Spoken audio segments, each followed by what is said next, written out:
स्वागत है PTC news ਵਿੱਚ ਸਾਰੇ ਦਰਸ਼ਕਾਂ ਦਾ ਤੇ ਮੈਂ ਹਰਪ੍ਰੀਤ ਸਿੰਘ ਵਿਚਾਰ ਤਕਰਾਰ ਲੈ ਕੇ ਇੱਕ ਵਾਰ ਫਿਰ ਤੋਂ ਤੁਹਾਡੇ ਸਾਹਮਣੇ ਹਾਜ਼ਰ ਹਾਂ। ਗੁਰਦਾਸਪੁਰ ਦਾ ਗੁਰੂ ਕੌਣ ਹੋਵੇਗਾ ਇਸ ਤੇ ਚਰਚਾਵਾਂ ਦਾ ਬਾਜ਼ਾਰ ਹੈ ਜਿਹੜਾ ਗਰਮ ਹੋ ਗਿਆ। ਸਾਰੀਆਂ ਪਾਰਟੀਆਂ ਨੇ ਆਪਣੇ ਉਮੀਦਵਾਰਾਂ ਦੇ ਨਾਮ ਵੀ ਲਾ ਦਿੱਤੇ ਨੇ ਔਰ ਨਾਮਜ਼ਦਗੀਆਂ ਵੀ ਭਰੀਆਂ ਕੀਆਂ ਨੇ। ਇੱਕ ਵੱਡਾ ਇਮਤਿਹਾਨ ਹੈ ਸਾਰੀਆਂ ਹੀ ਪਾਰਟੀਆਂ ਦੇ ਲਈ। ਕਾਂਗਰਸ ਦੇ ਲਈ ਇਹ ਵੱਡਾ ਇਮਤਿਹਾਨ ਇਸ ਲਈ ਹੈ ਸਰਕਾਰ ਸੱਤਾ ਦੇ ਵਿੱਚ ਆ ਗਈ ਹੈ। ਸੱਤਾ ਤੋਂ ਬਾਅਦ ਇੱਕ ਪਹਿਲਾ ਇਮਤਿਹਾਨ ਹੈ ਜਿਹੜਾ 6 ਮਹੀਨੇ ਦਾ ਰਿਪੋर्ट कार्ड है। उस रिपोर्ट कार्ड से किन्ने नंबर मिलणगे ये जनता तय करेगी। बीजेपी के लिए भी एक वड्डा इम्तिहान है अपना किला किवें बचाना है। अकाली बीजेपी ने यह भी एक वड्डा इम्तिहान उन्होंने लिया। नोटबंदी तो बाद GST तो बाद 2019 की इलैक्शन तो पहला एक वड्डा इम्तिहान बीजेपी अकाली दल के लिए वो किन्ने को इस ते खरे उतरते हैं वो भी देखना होगा। जे गल आम आदमी पार्टी की करिए तो आम आदमी पार्टी का पिछलियां विधान सभा चोणों के इस एरिए के ज़्यादा आधार देखने को नहीं मिलिया। गिणती दे विच हालांकि वोट फीसद जिहड़ी है वो ठीक रही है पर कोई भी सीट नहीं आ पाई है। हुण की अजिहा चमत्कार हो जाएगा या 6 महीनों दे विच किन्नी कुछ स्थिति बदली है ये भी देखने वाली गल होगी। नाल ही ये भी याद रखना पवेगा कि पिछली लोक सभा चोणां दे विच आम आदमी पार्टी के जिहड़े उम्मीदवार सन वो हुण पार्टी तो वखरे हो चुके हैं। इसे बनते बिगड़ते समीकरणों से अज विचार चर्चा लैके हाज़र हुए हैं और साडा खास मेहमान ने। सब तो पहला जाण पछाण करा देने फिर आपां अगे वधदे हां। डॉक्टर दलजीत सिंह चीमा साहब मौजूद ने सीनियर आगू ने श्रोमणी अकाली दल के। गुरप्रीत सिंह ढिल्लों साहब मौजूद ने आगू ने बीजेपी के और बुलारा ने चंडीगढ़ बीजेपी के। जसतेज सिंह साडा मौजूद ने बुलारा ने आम आदमी पार्टी के।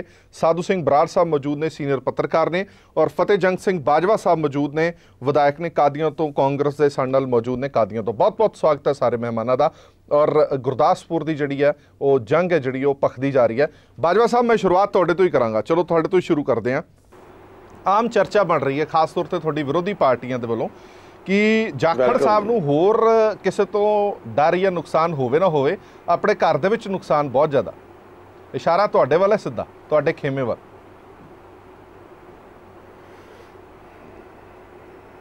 नहीं मैं इस गल नाल बिल्कुल मुतफिक नहीं। देखो पार्टी दे विच तुसी बैठ के जी कोई गलबात करते हो तुहाडे मन की कोई गलबात है वो तुसी पार्टी फोरम च रख सकते हो। पर जदों एक बार हाई कमांड कोई फैसला ले लेंदी है और उन्होंने कैंडीडेट उतारिया गुरदासपुर लई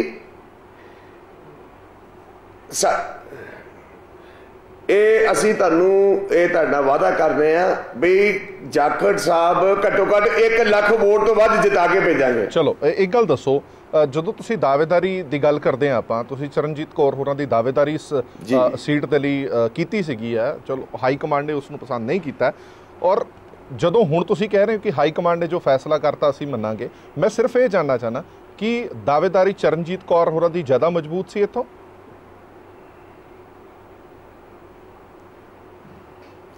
देखो असी किसी के नां की दावेदारी नहीं सी कीती। असी ते कहा सी भी लोकल कोई भी कैंडीडेट होवे तो ज़्यादा वधिया। इट मीन कि हुण वधिया नहीं है वो असी अपने पोलिटिकल पार्टी फोरम ते रखिया सीगा।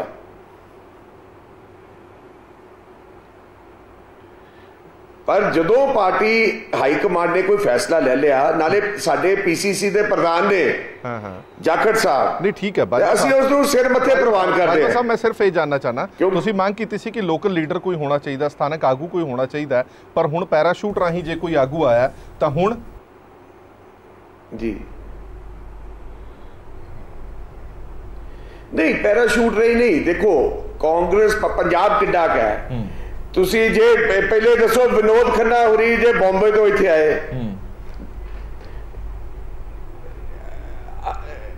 और इदा पार्टीज डिफरेंट टाइम ते नवजोत सिद्धू होरी पटियाले तो अमृतसर आके लड़े। कैप्टन अमरिंदर सिंह जी पटियाले तो आके अमृतसर लड़े। दावेदारी की गल कर ना तुसी खुद दावेदारी कर स्थानक लीडर होना चाहिए स्थानक आगू होना चाहिए ठिकरदार साडी पार्टी दी। मैं तो सिर्फ थोड़ी दावेदारी की गल कर रहा तुसी जिहड़ा तर्क दिता सीगा कि स्थानक आगू नूं टिकट मिलनी चाहिए ये तो फिर पार्टी हाई कमांड ने CM साहब ने या पार्टी की सीनियर लीडरशिप ने उन्होंने सारिया ने फिर फैसला लिया। प्रताप सिंह बाजवा जी भी वेची सी। ठीक है चलो एक गल मोटी जी दस दिओ ਹੁਣ ਤੁਸੀਂ ਉਹਨਾਂ ਦਾ ਫੈਸਲਾ ਜਿਹੜਾ ਵੀ ਲਿਆ ਸਿਰ ਮੱਥੇ ਤੇ ਪ੍ਰਵਾਨ ਹੈ। ਹੁਣ ਇਹ ਜਿਹੜੇ ਉਮੀਦਵਾਰ ਨੂੰ ਐਲਾਨਿਆ ਗਿਆ ਹੈ ਕਾਂਗਰਸ ਵੱਲੋਂ, ਉਸ ਦਾ ਸਾਥ ਦਿਓਗੇ? ਜੀ ਬਿਲਕੁਲ ਦਵਾਂਗੇ। ਚਲੋ ਠੀਕ ਹੈ ਜੀ, ਮੈਂ ਵਾਪਸ ਗੱਜ ਕੇ ਦਵਾਂਗੇ। ਮੈਂ ਤੁਹਾਡੇ ਕੋਲ ਵਾਪਸ ਆਵਾਂਗਾ। ਚੀਮਾ ਸਾਹਿਬ, ਮੈਨੂੰ ਲੱਗਦਾ ਤੁਹਾਡਾ ਵੀ ਏਰੀਆ ਪੈਂਦਾ ਹੈ ਇਹਲਾ ਨਿੱਜੀ ਤੌਰ ਤੇ। ਇਸ ਏਰੀਏ ਦੀ ਜੇ ਤੁਸੀਂ ਬਣਤਰ ਦੇਖੋ ਔਰ ਹਿਸਟਰੀ ਦੇਖੋ, ਬਹੁਤੀ ਵਾਰੀ ਕਬਜ਼ਾ ਕਾਂਗਰਸ ਦਾ ਰਿਹਾ ਇਸ ਸੀਟ ਦੇ ਉੱਤੇ। ਔਰ ਹੁਣ ਜਦੋਂ ਬਣਦੇ ਵਿਗੜਦੇ ਸਮੀਕਰਨ 6 ਮਹੀਨੇ ਸਰਕਾਰ ਨੂੰ ਹੋ ਚੁੱਕੇ ਨੇ, ਆਮ ਤੌਰ ਤੇ ਮੰਨਿਆ ਜਾਂਦਾ ਕਿ ਸਟੇਟ ਦੇ ਵਿੱਚ ਜਿੱਦੀ ਸਰਕਾਰ ਹੋਵੇ ਔਰ ਜਦੋਂ ਇਲੈਕਸ਼ਨ ਆਉਂਦੇ ਹੁਣ ਤਾਂ ਥੋੜਾ ਜਿਹਾ ਪੱਖ ਜਿਹੜਾ ਜਾਂ ਭਾਰੂ ਰਹਿੰਦਾ ਹੁੰਦਾ ਮੌਜੂਦਾ ਸਰਕਾਰ ਦਾ। ਤੁਹਾਨੂੰ ਕੀ ਲੱਗਦਾ? देखो गल दो चीज़ां हैं। 1998 तो पहला इस हल्के दे विच ज़्यादातर उम्मीदवार जिहड़े आ वो कांग्रेस से जित रहे, ये सच्चाई है। ठीक है। पर जगदत्त शर्मा जी जिहड़े आ वो भारतीय जनता पार्टी की टिकट तो जिते सीगे, लेकिन 1998 तो पहला दे हालात जिहड़े आ, लेकिन पिछले जे तुसीं 20 साल का इतिहास देखते हो जी तो उहदे विच जिहड़ी हैगी आ विनोद खन्ना जी जिहड़े हैगे आ वो 3 वारी पार्लीमेंट के मैंबर बने। हाँ। और ऐतकी जी उनकी टर्म सी वो तीसरी बार सी जी कि तकरीबन 4 साल पूरे करके 14 साल तकरीबन कुल मिला के विनोद खन्ना जी रहे हैं। और एक बारी जिहड़ा विचों सरदार प्रताप सिंह बाजवा नूं MP बनने का मौका मिले। इस करके 20 साल पहला ये ठीक सी कि 20 साल पहला कांग्रेस उतो ज़्यादा बार जितती रही, पर इस बार तो लेकिन उम्मीदवार बड़ा स्ट्रांग उम्मीदवार उतारे कांग्रेस। 20 साल का जिहड़ा समा हुंदा काफ़ी बड़ा समा हुंदा। और ये भी एक सच्चाई है कि बतौर मैंबर पार्लीमेंट जो विनोद खन्ना जी का उत्थे अक्स है, एक बेदाग आगू का, एक निर्विवाद शख्सियत का जी, और लोगों वास्ते काम करने वाली शख्सियत का, उन्हें भी श्रोमणी अकाली दल भारतीय जनता पार्टी गठजोड़ दे उस इलाके दे विच शाख दे विच जिहड़ा वो वादा किया, क्योंकि अखीर तक अज भी लोग उन्होंने प्यार करते हैं, उन्होंने सत्कार करते हैं। भावें एक फिल्म स्टार सी, बॉम्बे दे विच लंबा समय रहे, ठीक है, लेकिन लगातार राबता अपनी कॉन्स्टिट्यूंसी नाल और डेवलपमेंट दे नाम दे नाल जिस इस बार सलारिया साहब नूं बीजेपी ने टिकट दी है और उन्हां दा मुकाबला जाखड़ साहब नाल है और आम आदमी पार्टी दे उम्मीदवार नाल भी है। थानूं नहीं लगदा कि बीजेपी दा उम्मीदवार टक्कर देण वाला है कि नहीं है? देखो सलारिया साहब दी जिहड़ी अपनी शख्सियत है ਉਹਦਾ बड़ा अच्छा नाम है डिस्ट्रिक्ट गुरदासपुर ਦੇ ਵਿੱਚ ਵੀ ਪਠਾਨਕੋਟ ਦੇ ਵਿੱਚ, और ਸਥਾਨਕ को ਪਠਾਨਕੋਟ ਦੇ ਇਲਾਕੇ ਦੇ ਜੰਪਲ ਹੈ ਉੱਥੇ ਇਹਨੂੰ ਚੰਗੀ ਤਰ੍ਹਾਂ ਸਮਝਦੇ ਆ। और विनोद खन्ना जी ਦੇ ਨਾਲ ਵੀ ਲੰਬਾ ਸਮਾਂ ਉਹਨਾਂ ਦੀਆਂ ਇਲੈਕਸ਼ਨਾਂ ਦੇ ਵਿੱਚ ਬੜਾ ਅੱਛਾ ਰੋਲ ਜਿਹੜਾ ਉਹਨਾਂ ਨੇ ਆਪਣਾ ਪਲੇ ਕੀਤਾ। ਇੱਕ ਸਫਲ ਕਾਰੋਬਾਰੀ ਵੀ ਹੈ, ਇੱਕ ਮਿਲਨਸਾਰ ਇਨਸਾਨ ਵੀ, ਠੀਕ ਹੈ। ਇਸ ਕਰਕੇ ਚੰਗੀ ਛਵੀ ਵਾਲੇ ਆਗੂ ਨੂੰ ਟਿਕਟ ਮਿਲਣਾ ਇਹ ਸਾਡੇ ਵਾਸਤੇ ਸ਼ੁਭ ਸ਼ਗਨ ਹੈ ਜਿਹੜਾ ਅਲਾਈਅੰਸ ਵਾਸਤੇ, ਕਿ जिस तरह की उन्होंने तस्वीर सी साडी अपनी पार्टी के आगुआं दी सारे जिहड़े 5 साडे हल्के आ विधान सभा के 4 बीजेपी दे आ, साडे अपने मैं लगातार गल करता रहा जिन्हें भी साडे सीनियर लीडर है 5 हल्कों के, उन्होंने दिल की भी गल यही सी कि जे सलारिया साहब नूं मिलती है तो कंपीटीशन बेटर होता। चलो इस करके जो साडे मन की गल सी उहदे मुताबिक ही फैसला है। ठीक है। जसतेज जी, मैं थोड़े तो जानना चाहूँगा, आम आदमी पार्टी ने भी खजूरिया साहब नूं चोण मैदान दे विच उतारिया और चलो मैं वापस आवांगा हजे जित हार दा विश्लेषण आपां भी करांगे। अज बाजवा साहब स्टार्टिंग है, एक बार जरूर कमेंट ले लिए सारे तो। हाँ जी जसतेज जी, अपना उम्मीदवार कित्थे खड़ा महसूस करदे हो? फतेह जंग बाजवा जी मैं कहना भी पब्लिकली तो इदा कही जाओ पर गल अपनी ठीक रखियो। चलो हाँ जी जसतेज जी, देखो what you can see in our candidate, जो साडे कैंडिडेट्स है वो मैनू नहीं लगता कि दोनों पार्टियां दे किसी कैंडिडेट्स है। की खास है जी? देखो सब तो पहली गल है जिवें आप ही हुणे बाजवा साहब ने कहा कि हाँ जी इन्हां ने अपने जिहड़े चॉइस रखी सीगी और रखी ऐसे बेस ते सीगी कि लोकल होने करके सी असी ours is a party who openly admits its mistakes, असी भी गलतियां कीतियां सीगियां कि पैराशूट उम्मीदवार दिता सीगा ओदे वास्ते वी हैड टू सफर, ठीक है। असी वो गलती हुण दोबारा नहीं रिपीट कीती। देखो लोकल जिहड़ा आगू हुंदा ना, जिहड़ा लोकल कैंडीडेट हुंदा ਉਹਦੇ ਨਾਲ ਨਾ ਇੱਕ ਤਾਂ ਲੋਕਲ ਵੋਲੰਟੀਅਰ ਬਹੁਤ ਜੁੜਦਾ ਹੈ, ਠੀਕ ਹੈ, ਐਂਡ ਦੂਜਾ ਉਹ ਲੋਕਾਂ ਨਾਲ ਮਤਲਬ ਉਹ ਵਿਚਰਿਆ ਹੁੰਦਾ, ਉਹਨੂੰ ਲੋਕਲ ਉੱਥੇ ਪ੍ਰੋਬਲਮਸ ਪਤਾ ਹੁੰਦੀਆਂ। ਹੁਣ ਦੇਖੋ ਇੱਕ ਪਾਸੇ ਜੇ ਆਪਾਂ ਦੇਖੀਏ ਜਾਖੜ ਸਾਹਿਬ ਫਿਰੋਜ਼ਪੁਰ ਕਨਸਟੀਚੁਐਂਸੀ ਤੋਂ MP ਦੇ ਇਲੈਕਸ਼ਨਸ ਹਾਰ ਗਏ, ਉਸ ਤੋਂ ਬਾਅਦ ਅਬੋਹਰ ਤੋਂ ਵੀ ਉਹ ਹਾਰ ਗਏ, MLA ਵੀ ਹਾਰ ਗਏ। ਹੁਣ ਮਤਲਬ ਕਈ ਵਾਰੀ ਇੱਕ ਤੁਸੀਂ ਜਾਖੜ ਸਾਹਿਬ ਨੂੰ ਕਮਜ਼ੋਰ ਕੈਂਡੀਡੇਟ ਵਜੋਂ ਦੇਖ ਰਹੇ ਹੋ ਉਸ ਸਥਿਤੀ ਤੇ? ਦੇਖੋ ਉਹਨਾਂ ਦਾ ਆਪ ਦਾ ਕੱਦ ਬਹੁਤ ਉੱਚਾ ਹੈ, ਨੋ ਡਾਊਟ ਕਾਂਗਰਸ ਵੀ ਇੱਕ ਚੰਗੇ ਸਿਆਸਤਦਾਨ ਵੀ ਨੇ, ਠੀਕ ਹੈ ਨਾ, ਬਟ ਤੁਸੀਂ ਦੇਖੋ MP ਦਾ ਮੇਨ ਕੰਮ ਹੁੰਦਾ ਹੈ ਆਪਣੇ ਲੋਕਲ ਏਰੀਆਜ਼ ਦੇ ਮੁੱਦਿਆਂ ਨੂੰ ਜਾ ਕੇ ਪਾਰਲੀਮੈਂਟ 'ਚ ਕੈਪਟਨ ਅਮਰਿੰਦਰ ਪਟਿਆਲਾ ਤੋਂ ਜਾ ਕੇ ਅੰਮ੍ਰਿਤਸਰ ਦੇ ਵਿੱਚ ਜਿੱਤ ਸਕਦੇ ਨੇ ਪੈਰਾਸ਼ੂਟ ਰਾਹੀਂ, ਜੇ ਉਹਨਾਂ ਨੂੰ ਉਤਾਰਿਆ ਤੇ ਇਹ ਕਿਉਂ ਨਹੀਂ ਜਿੱਤ ਸਕਦੇ? ਕਿਉਂਕਿ ਜੇਟਲੀ ਸਾਹਿਬ ਵੀ ਉੱਥੇ ਪੈਰਾਸ਼ੂਟ ਰਾਹੀਂ ਆਏ ਸੀਗੇ, so in comparison to Jaitley Sahib captain Sahib was more local, ਠੀਕ ਹੈ ਨਾ। We have to see ours is a party who has actually suffered, ਚਲੋ ਠੀਕ ਹੈ ਨਾ। ਤੁਹਾਨੂੰ ਇਹ ਲੱਗਦਾ ਹੈ ਕਿ ਪੈਰਾਸ਼ੂਟ ਰਾਹੀਂ ਉਤਾਰਿਆ ਉਮੀਦਵਾਰ ਕਰਕੇ ਤੁਹਾਨੂੰ ਨੁਕਸਾਨ ਚੱਲਣਾ ਪਿਆ, ਇਸ ਵਾਰ ਤੁਸੀਂ ਨਸੀਹਤ ਲਈ ਹੈ। ਮੈਂ ਵਾਪਸ ਆਵਾਂਗਾ, ਜਲਦੀ ਕਮੈਂਟ ਲੈਣੇ ਬੜੇ ਜ਼ਰੂਰੀ ਨੇ। ਗੁਰਪ੍ਰੀਤ ਜੀ, ਇਸ ਵਾਰ ਮੁਕਾਬਲਾ ਸਖਤ ਰਹਿਣ ਵਾਲਾ ਕਿ ਈਜ਼ੀਲੀ ਜਿੱਤੋਗੇ, ਕਿਲਾ ਬਚਾ ਪਾਓਗੇ ਆਪਣਾ? ਦੇਖੋ, ਭਾਰਤੀ ਜਨਤਾ ਪਾਰਟੀ ਦੀ ਜਿਹੜੀ ਛਵੀ ਪੂਰੇ ਦੇਸ਼ ਭਰ ਦੇ ਵਿੱਚ ਬਣੀ ਹੋਈ ਹੈ, ਔਰ ਜਿਸ ਤਰੀਕੇ ਨਾਲ ਪਿਛਲੇ ਲੰਬੇ ਸਮੇਂ ਤੋਂ ਉੱਥੋਂ ਵਿਨੋਦ ਖੰਨਾ ਸਾਹਿਬ ਜਿੱਤਦੇ ਆਏ ਨੇ, ਔਰ ਉਹਨਾਂ ਨੇ ਕੰਮਾਂ ਦੀ ਵੀ ਝੜੀ ਲਾ ਕੇ ਰੱਖੀ, ਔਰ ਇਹ ਜੇ ਕੰਮ ਜਿਹੜੇ ਪਿਛਲੇ ਲੰਬੇ ਟਾਈਮ ਤੋਂ ਸਰਕਾਰਾਂ ਤੋਂ ਨਹੀਂ ਹੋ ਸਕੇ ਸੀਗੇ, ਮੰਨ ਲਓ ਆਪਣਾ ਦਰਿਆ ਦੇ ਉੱਤੇ ਦਾ ਪੁਲ ਸੀਗਾ, ਉਹ ਅੱਜ ਤੱਕ ਉਹਨਾਂ ਨੂੰ ਉਸ ਪੁਲ ਦੇ ਨਾਂ ਤੋਂ ਹੀ ਜਾਣਿਆ ਜਾਂਦਾ, ਔਰ ਹੋਰ ਵੀ ਇਹੋ ਜਿਹੇ ਕਈ ਡਿਵੈਲਪਮੈਂਟ ਦੇ ਕੰਮ ਜਿਹੜੇ BJP ਦੀ ਸਰਕਾਰ ਨੇ ਕੇਂਦਰ ਚ ਆਉਣ ਤੋਂ ਬਾਅਦ ਵਿਨੋਦ ਖੰਨਾ ਸਾਹਿਬ ਦੇ ਟਾਈਮ ਤੇ ਹੋਏ ਨੇ। ਇਸ ਕਰਕੇ ਲੋਕਾਂ ਦਾ ਬੜਾ ਹੀ ਝੁਕਾਅ ਇਸ ਟਾਈਮ ਮੋਦੀ ਸਾਹਿਬ ਦੇ ਨਾਲ। ਵੋਟ ਤੁਸੀਂ ਮੋਦੀ ਸਾਹਿਬ ਦੇ ਨਾਮ ਨੂੰ ਮੰਗੋਗੇ ਜਾਂ ਕੰਮਾਂ ਦੇ ਨਾਮ ਨੂੰ ਮੰਗੋਗੇ? ਦੇਖੋ, ਲੀਡਰ ਤੇ ਲੀਡਰ ਦੀ ਲੀਡਰਸ਼ਿਪ ਦੇ ਵਿੱਚ ਅੱਗੇ ਕੰਮ, ਇਹ ਦੋਨੋਂ ਚੀਜ਼ਾਂ ਇਕੱਠੀਆਂ ਹੀ ਹੁੰਦੀਆਂ, ਇਹਨਾਂ ਨੂੰ ਕਦੀ ਅਲੱਗ-ਅਲੱਗ ਕਰਕੇ ਆਪਾਂ ਵੇਖ ਨਹੀਂ ਸਕਦੇ। ਮੋਦੀ ਸਾਹਿਬ ਦੀ ਲੀਡਰਸ਼ਿਪ ਔਰ ਉਹਨਾਂ ਦੀ ਪੂਰੀ ਟੀਮ ਜਿਸ ਤਰੀਕੇ ਨਾਲ ਡਿਵੈਲਪਮੈਂਟ ਦੇ ਕੰਮਾਂ 'ਚ ਲੱਗੀ ਹੋਈ ਹੈ, ਔਰ ਪਿਛਲੇ ਲੰਬੇ ਸਮੇਂ ਤੋਂ BJP ਨੇ ਉੱਥੇ ਆਪਣਾ ਅਕਾਲੀ ਦਲ ਦੇ ਨਾਲ BJP ਨੇ ਮਿਲ ਕੇ ਜਿਸ ਤਰੀਕੇ ਨਾਲ ਕੰਮ ਅੱਗੇ ਵਧਾਏ ਨੇ, ਅੱਜ ਸਾਰੇ ਲੋਕ ਉਸ ਚੀਜ਼ ਨੂੰ ਐਪਰੀਸ਼ੀਏਟ ਕਰਦੇ ਨੇ। ਦੂਜੀ ਗੱਲ, ਸਵਰਨ ਸਲਾਰੀਆ ਜੀ ਇੱਕ ਲੋਕਲ ਕੈਂਡੀਡੇਟ ਔਰ ਪਲੱਸ ਇੱਕ ਬੜੀ ਵਧੀਆ ਸ਼ਖਸੀਅਤ ਦੇ ਮਾਲਕ ਨੇ। ਉਹਨਾਂ ਨੇ ਲੋਕਾਂ ਦੇ ਨਾਲ ਰਾਬਤਾ ਉਹਨਾਂ ਦਾ ਇੰਨਾ ਕੁ ਜ਼ਿਆਦਾ ਹੈ, ਉਹ ਔਰ ਜਿਹੜੇ ਉਹਨਾਂ ਨੇ ਸੋਸ਼ਲ ਵਰਕ ਉੱਥੇ ਕੀਤਾ, ਕੰਮ ਕੀਤਾ, ਕਾਲਜਸ ਨੇ, ਸਕੂਲ ਬਣਾਇਆ, ਔਰ ਉਹ ਸਾਰੀਆਂ ਚੀਜ਼ਾਂ ਨੂੰ ਦੇਖਦੇ ਹੋਏ ਉਹਨਾਂ ਦਾ ਇੱਕ ਜਨਤਾ ਦੇ ਨਾਲ ਪਿਆਰ ਬਣਿਆ ਹੋਇਆ। ਠੀਕ ਹੈ ਬਰਾੜ ਸਾਹਿਬ, ਵੱਡਾ ਇਮਤਿਹਾਨ ਕਿਸ ਦੇ ਲਈ ਹੈ, BJP ਲਈ ਜਾਂ ਕਾਂਗਰਸ ਲਈ ਜਾਂ ਆਪ ਲਈ? ਦੇਖੋ, ਇੱਕ ਤਾਂ ਜਦੋਂ ਅਜੇ ਉਮੀਦਵਾਰਾਂ ਦਾ ਐਲਾਨ ਨਹੀਂ ਸੀ ਹੋਇਆ, ਉਦੋਂ ਲੱਗਦਾ ਸੀ ਕਿ BJP ਮਤਲਬ ਜਿਹੜੀ ਹੈ ਉਹ ਇੰਨਾ ਤਕੜਾ ਕੋਈ ਉਮੀਦਵਾਰ ਨਹੀਂਗਾ, ਲੇਕਿਨ ਜਦੋਂ ਇਹਨਾਂ ਨੇ ਕੱਲ ਉਮੀਦਵਾਰ ਦਾ ਐਲਾਨ ਕੀਤਾ, ਵਾਕਈ ਉਹ ਤਕੜਾ ਉਮੀਦਵਾਰ ਔਰ ਪੂਰੀ ਟੱਕਰ ਦੇਣ ਵਾਲਾ ਹੈ, ਔਰ ਜਿਹੜਾ ਹੈਗਾ ਇਹ ਚੋਣ ਬੜੀ ਦਿਲਚਸਪ ਹੋ ਗਈ ਹੈ। ਤੇ ਟੈਸਟ ਕਿਸ ਦਾ ਵੱਡਾ ਹੈ ਜੀ? ਕੈਪਟਨ ਸਾਹਿਬ ਦਾ ਟੈਸਟ ਵੱਡਾ ਜਾਂ BJP ਦਾ ਟੈਸਟ ਵੱਡਾ? ਤਾਂ ਦੇਖੋ ਜੀ, ਹੁਣ ਇਹ ਤਾਂ ਆਪਾਂ ਪੋਲੀਟੀਕਲੀ ਕਹਿ ਨਹੀਂ ਸਕਦੇ, ਲੇਕਿਨ ਇਹ ਅਸਲੀਅਤ ਹੈ ਕਿ ਹੁਣ ਟੱਕਰ ਪੂਰੀ ਹੋ ਗਈ। ਮਤਲਬ ਇਹਦੇ 'ਚ ਕੋਈ ਇਹ ਨਹੀਂ ਕਹਿ ਸਕਦਾ ਕਿ ਜਿਹੜਾ BJP ਕਮਜ਼ੋਰ ਹੈ ਜਾਂ ਦੂਜੇ ਕਮਜ਼ੋਰ ਹੈ ਜਾਂ ਕਾਂਗਰਸੀ ਕਮਜ਼ੋਰ ਹੈ। ਹਾਂ, ਆਪ ਜਿਹੜੀ ਹੈ, ਜੇ ਸੁੱਚਾ ਸਿੰਘ ਛੋਟੇਪੁਰ ਦੀਆਂ 2014 ਚ ਜੋ ਉਹਨੇ ਜਿੰਨੀ ਵੋਟ ਲਈ ਹੈ, ਜੀ ਇਹ ਲੱਗਦਾ ਹੈ ਕਿ ਨੁਕਸਾਨ ਕਾਂਗਰਸ ਨੂੰ ਕਰੇਗੀ ਜਿੰਨਾ ਵੀ ਵੋਟ ਲੈ। ਪਰ ਬਰਾੜ ਸਾਹਿਬ, ਵਿਧਾਨ ਸਭਾ ਚੋਣਾਂ ਨੂੰ ਆਪਾਂ ਨਾ ਭੁੱਲੀਏ, ਵਿਧਾਨ ਸਭਾ ਚੋਣਾਂ ਦੇ ਵਿੱਚ ਛੋਟੇਪੁਰ ਸਾਹਿਬ ਨੂੰ ਕੁਝ ਵੀ ਨਹੀਂ ਮਿਲਿਆ। ਨਹੀਂ, ਨਾ ਮਿਲਿਆ, ਪਰ ਬਾਕੀ ਹਲਕਿਆਂ 'ਚ ਹੁਣ ਸੁੱਚਾ ਸਿੰਘ ਛੋਟੇਪੁਰ ਵੀ ਚੁੱਪ ਹੈ। ਹੁਣ ਆਪ ਦਾ ਆਪਣਾ ਉਮੀਦਵਾਰ, ਉਹ ਉਮੀਦਵਾਰ ਵੀ ਜਿਹੜਾ ਹੈਗਾ ਹਲਕੇ ਦੇ ਵਿੱਚ ਇੱਜ਼ਤ ਮਾਨ ਚੰਗਾ ਰੱਖਦਾ, ਲੇਕਿਨ ਅਸਲੀਅਤ ਹੈ ਕਿ ਪਾਰਟੀਆਂ ਦੋਨਾਂ 'ਚ ਮੁਕਾਬਲਾ ਜਿਹੜਾ ਹੋਣਾ ਕਾਂਗਰਸ ਤੇ ਜਿਹੜਾ BJP ਅਕਾਲੀ ਦਲ 'ਚ ਹੋਣਾ। ਚਲੋ ਆਪਾਂ ਇੱਕ ਛੋਟਾ ਜਿਹਾ ਬ੍ਰੇਕ ਲੈ ਲਈਏ। ਜਿਹੜੀ ਸਭ ਤੋਂ ਖੂਬੀ ਵਾਲੀ ਗੱਲ ਹੈ ਕਿ ਐਤਕੀ ਨਾ ਤਾਂ BJP 'ਚ ਇਸ ਉਮੀਦਵਾਰ ਦੇ ਨਾਂ ਤੇ ਕਿਸੇ ਦਾ ਵਿਰੋਧ ਹੋ ਰਿਹਾ ਕਿਸੇ ਵੱਲੋਂ, ਤੇ ਨਾ ਹੀ ਅਕਾਲੀ ਦਲ ਲੀਡਰਸ਼ਿਪ ਵੀ ਉੱਥੇ ਨਾਲ ਚੱਲ ਰਹੀ ਹੈ, ਪੂਰੀ ਜ਼ੋਰ ਸ਼ੋਰ ਨਾਲ ਚੱਲ ਪਈ। ਚਲੋ ਇੱਕ ਛੋਟਾ ਜਿਹਾ ਬ੍ਰੇਕ ਲੈ ਲੈਣੇ, ਬ੍ਰੇਕ ਤੋਂ ਬਾਅਦ ਜਲਦ ਹਾਜ਼ਰ।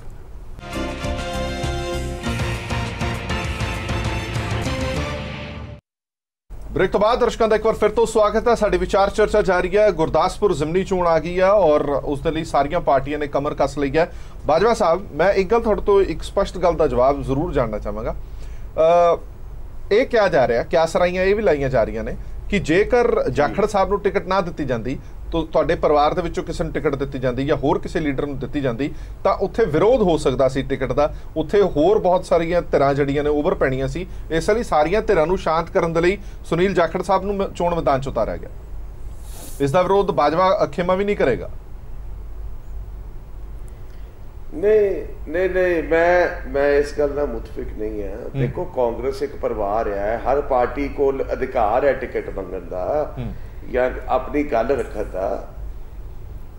ਇਹ ਤਾਂ ਪਾਰਟੀ ਲੀਡਰਸ਼ਿਪ ਨੇ ਵੇਖਣਾ ਹੈ, ਕਿਉਂਕਿ ਜਾਖੜ ਸਾਹਿਬ ਇਸ ਵੇਲੇ PCC ਦੇ ਪ੍ਰਧਾਨ ਨੇ ਜੀ, ਇੱਕ ਬੇਦਾਗ ਲੀਡਰ ਨੇ, ਤੇ ਹੋ ਸਕਦਾ ਹੈ ਵੀ ਕੁਝ ਪਾਰਟੀ ਕੋਈ ਚਾਂਸ ਨਹੀਂ ਲੈਣਾ ਚਾਹੁੰਦੀ ਕਿਉਂਕਿ ਪਾਰਟੀ ਲਈ ਇਹ ਇੱਕ ਬਹੁਤ ਵੱਡਾ ਪਰ ਬਾਜਵਾ ਸਾਹਿਬ ਇਹ ਵੀ ਨਾ ਭੁੱਲੀਏ ਕਿ 2 ਵਾਰ ਇਲੈਕਸ਼ਨ ਹਾਰ ਚੁੱਕੇ ਨੇ।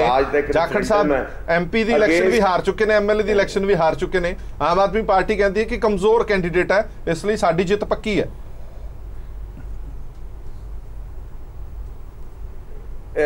ਦੇਖੋ ਇਹ ਤਾਂ ਮੈਂ ਤੁਹਾਨੂੰ ਇੱਕ ਮੋਟੀ ਜੀ ਗੱਲ ਸਮਝਾ ਦੇਵਾਂ। ਇੱਥੇ ਹਰ ਪਾਰਟੀ ਨੇ, ਹਰ MLA ਨੇ ਆਪਣੀ ਲੋੜ ਨੂੰ ਆਪਣਾ ਹਲਕਾ ਜਿਤਾਣਾ ਹੈ ਕਿਉਂਕਿ ਗਾਂ ਆਉਣ ਵਾਲੀ ਜਿਹੜੀ ਕੈਬਨਿਟ ਐਕਸਪੈਂਸ਼ਨ ਹੈ ਜੀ, ਉਹਦੇ ਲਈ ਸਾਰਿਆਂ ਨਾਲੋਂ ਵੱਡਾ ਟੈਸਟ, ਐਸੇ ਟੈਸਟ ਜਿਹੜਾ ਹਰ MLA ਦਾ ਮੈਦਾਨ ਦੇ ਵਿੱਚ ਹੋਏਗਾ। ਪਰ ਬਾਜਵਾ ਸਾਹਿਬ ਤੁਹਾਨੂੰ ਨਹੀਂ ਲੱਗਦਾ ਟੈਸਟ ਬੜੀ ਜਲਦੀ ਆ ਗਿਆ? 6 ਮਹੀਨੇ ਚ, ਹਰ ਘੋੜੇ ਨੇ 6 ਮਹੀਨੇ ਦੀ ਕਾਰਗੁਜ਼ਾਰੀ, 6 ਮਹੀਨੇ ਦੀ ਕਾਰਗੁਜ਼ਾਰੀ ਜਦੋਂ ਲੋਕ ਤੋਂ ਪੁੱਛਣਗੇ ਫਿਰ ਉਹ ਫਿਰ ਕਹਾਣੀ ਕਿੱਥੇ ਖੜੇਗੀ? ਹੁਣ ਤਾਂ ਲੋਕ ਪੁੱਛਦੇ ਨੇ ਨਾ ਕਰਜ਼ੇ ਮਾਫ ਹੋਏ ਨੇ, ਨਾ ਤੁਸੀਂ ਜਿਹੜੀਆਂ ਸਹੂਲਤਾਂ ਦਾ ਐਲਾਨ ਕੀਤਾ ਸੀ ਨਾ ਉਹ ਹੋਏ ਕੀਤੀ ਹੈ। ਵੇਖੋ ਮੇਰੀ ਇੱਕ ਗੱਲ ਸੁਣੋ, ਵੇਖੋ ਸੁਣੋ ਅਜੇ ਤੇ ਦੇਖੋ ਕਿਸੇ ਪਾਰਟੀ ਨੂੰ ਵੀ ਟਾਈਮ ਮਿਲਣਾ, ਅਜੇ ਤੇ 6 ਮਹੀਨੇ ਤੇ ਬੰਦਾ ਸਵਾਰਾ ਹੀ ਹੁੰਦਾ। ਜਿਸ ਤਰੀਕੇ ਨਾਲ ਅਕਾਲੀ ਦਲ ਭਾਜਪਾ ਨੇ ਪੰਜਾਬ ਦੇ ਖਜ਼ਾਨੇ ਨੂੰ ਚੂਨਾ ਲਾਇਆ ਹੈ ਜੀ, ਇਹ ਬਿਲਕੁਲ ਖਜ਼ਾਨਾ ਖਾਲੀ ਹੋਣ ਦੇ ਬਾਵਜੂਦ ਜਿਹੜੀ ਕਮਿਟਮੈਂਟ ਕੈਪਟਨ ਅਮਰਿੰਦਰ ਸਿੰਘ ਨੇ ਪੰਜਾਬ ਦੇ ਲੋਕਾਂ ਪ੍ਰਤੀ ਦਿਖਾਈ ਹੈ, ਨਹੀਂ ਲੋਕ ਤਾਂ ਬਾਜਵਾ ਸਾਹਿਬ ਮੈਨੀਫੈਸਟੋ ਹੱਥ 'ਚ ਲੈ ਕੇ ਬੈਠੇ ਨੇ, ਮੈਨੀਫੈਸਟੋ ਤੁਹਾਡਾ ਹੱਥ 'ਚ ਲੈ ਕੇ ਬੈਠੇ ਨੇ, ਜੋ ਤੁਸੀਂ ਵੋਟ ਮੰਗਣ ਜਾਓਗੇ ਫਿਰ ਤੁਹਾਨੂੰ ਉਹ ਮੈਨੀਫੈਸਟੋ ਪੜਾਉਣਗੇ, ਕਿ ਇੱਥੇ ਦੱਸੋ ਤੁਸੀਂ ਟਾਈਮ ਕਿੱਥੇ ਲਿਖਿਆ ਸੀ, ਸਾਡੀ ਡਿਫਾਲਟ ਨਹੀਂ ਚਾਹੀਦੇ ਨੇ, ਕਿਤੇ ਸਾਨੂੰ ਕਿਸੇ ਮੂੰਹ ਪਰ ਨਹੀਂ, ਸਾਡੇ ਕੋਲ ਹਰ ਚੀਜ਼ ਦਾ ਜਵਾਬ ਹੈ। ਚਲੋ ਚੀਮਾ ਸਾਹਿਬ, ਹਰ ਚੀਜ਼ ਦਾ ਜਵਾਬ ਹੈ ਔਰ 6 ਮਹੀਨੇ ਤਾਂ ਟਾਈਮ ਲੱਗ ਜਾਂਦਾ ਹੈ ਕਿਸੇ ਵੀ ਸਰਕਾਰ ਨੂੰ ਸੈੱਟ ਹੋਣ ਦੇ ਲਈ, ਔਰ ਬਲਕਿ ਤੁਸੀਂ ਖਜ਼ਾਨਾ ਪੂਰਾ ਖਾਲੀ ਕਰ ਗਏ ਹੋ, ਉਸ ਦੇ ਬਾਵਜੂਦ ਵੀ ਉਹ ਕਮਿਟਮੈਂਟ ਪੂਰੀ ਕਰਨਗੇ। ਦੇਖੋ ਗੱਲ ਇਹ ਹੈ ਕਿ ਕਾਂਗਰਸ ਪਾਰਟੀ ਹੁਣ 6 ਮਹੀਨਾ ਬਾਅਦ ਜਦੋਂ ਲੋਕਾਂ ਦੇ ਵਿੱਚ ਜਾਏਗੀ ਤੇ ਹੁਣ ਲੋਕਾਂ ਨੇ ਪੁੱਛਣਾ ਹੈ ਕਿ ਜਿਹੜੇ ਫਾਰਮ ਤੁਸੀਂ ਪਿਛਲੀ ਇਲੈਕਸ਼ਨ ਤੋਂ ਪਹਿਲਾਂ ਸਾਡੇ ਕੋਲੇ ਘਰੋਂ ਘਰੀ ਭਰਵਾ ਕੇ ਲੈ ਕੇ ਗਏ ਸੀ, ਇਹ ਕਹਿ ਕੇ ਕਿ ਪਹਿਲੀ ਕੈਬਨਿਟ ਮੀਟਿੰਗ ਦੇ ਵਿੱਚ ਤੁਹਾਡਾ ਕਰਜ਼ੇ ਤੇ ਲਕੀਰ ਫਿਰ ਜੇ, ਭਾਵੇਂ ਉਹ ਆੜਤੀਆਂ ਦਾ ਕਰਜ਼ਾ, ਭਾਵੇਂ ਸ਼ਾਹੂਕਾਰਾਂ ਦਾ, ਭਾਵੇਂ ਕੋਆਪਰੇਟਿਵ ਬੈਂਕ ਦਾ, ਭਾਵੇਂ ਨੈਸ਼ਨਲਾਈਜ਼ਡ ਬੈਂਕਾਂ ਦਾ, ਹੁਣ ਜਨਤਾ ਉਸ ਗੱਲ ਦਾ ਜਵਾਬ ਜਿਹੜਾ ਉਹ ਕਾਂਗਰਸ ਪਾਰਟੀ ਨੂੰ ਜ਼ਰੂਰ ਪੁੱਛੇ। ਔਰ ਕਾਂਗਰਸ ਪਾਰਟੀ ਦੇ ਪ੍ਰਧਾਨ ਸਾਹਿਬ ਉੱਥੋਂ ਆਪ ਇਲੈਕਸ਼ਨ ਲੜ ਰਹੇ ਆ, ਇਸ ਕਰਕੇ ਉਹਨਾਂ ਨੂੰ ਉਹ ਜਵਾਬ ਤਸੱਲੀ ਦੇ ਨਾਲ ਲੋਕਾਂ ਨੂੰ ਦੇਣਾ ਵੀ ਪਏਗਾ ਕਿਉਂਕਿ 6 ਮਹੀਨਿਆਂ ਦੇ ਵਿੱਚ 10ਵੀਂ ਵਾਰੀ ਐਲਾਨ ਹੋ ਗਿਆ ਕਰਜ਼ੇ ਮਾਫੀ ਦਾ, ਤੇ ਅੱਜ ਦੀ ਤਰੀਕ ਦੇ ਵਿੱਚ ਵੀ ਹਾਲਤ ਇਹ ਹੈ ਕਿ ਪੈਸਾ ਸਰਕਾਰ ਕੋਲੇ ਦੇਣ ਵਾਸਤੇ ਨਹੀਂ ਹੈ। ਲੇਕਿਨ ਲਗਾਤਾਰ ਇੱਕ ਤੋਂ ਬਾਅਦ ਕਦੀ ਵਿਧਾਨ ਸਭਾ ਦੇ ਵਿੱਚ, ਕਦੀ ਫਾਈਨੈਂਸ ਮਿਨਿਸਟਰ ਵੱਲੋਂ, ਕਦੀ ਮੁੱਖ ਮੰਤਰੀ ਵੱਲੋਂ, ਕਦੀ ਕੈਬਨਿਟ ਵੱਲੋਂ ਲੋਕਾਂ ਨੂੰ ਮੂਰਖ ਬਣਾਉਣ ਵਾਸਤੇ ਲਗਾਤਾਰ ਜਿਹੜੀ ਹੈ ਨਵੇਂ ਤੋਂ ਨਵਾਂ ਐਲਾਨ ਜਿਹੜਾ ਉਹ ਕੀਤਾ ਜਾ ਰਿਹਾ।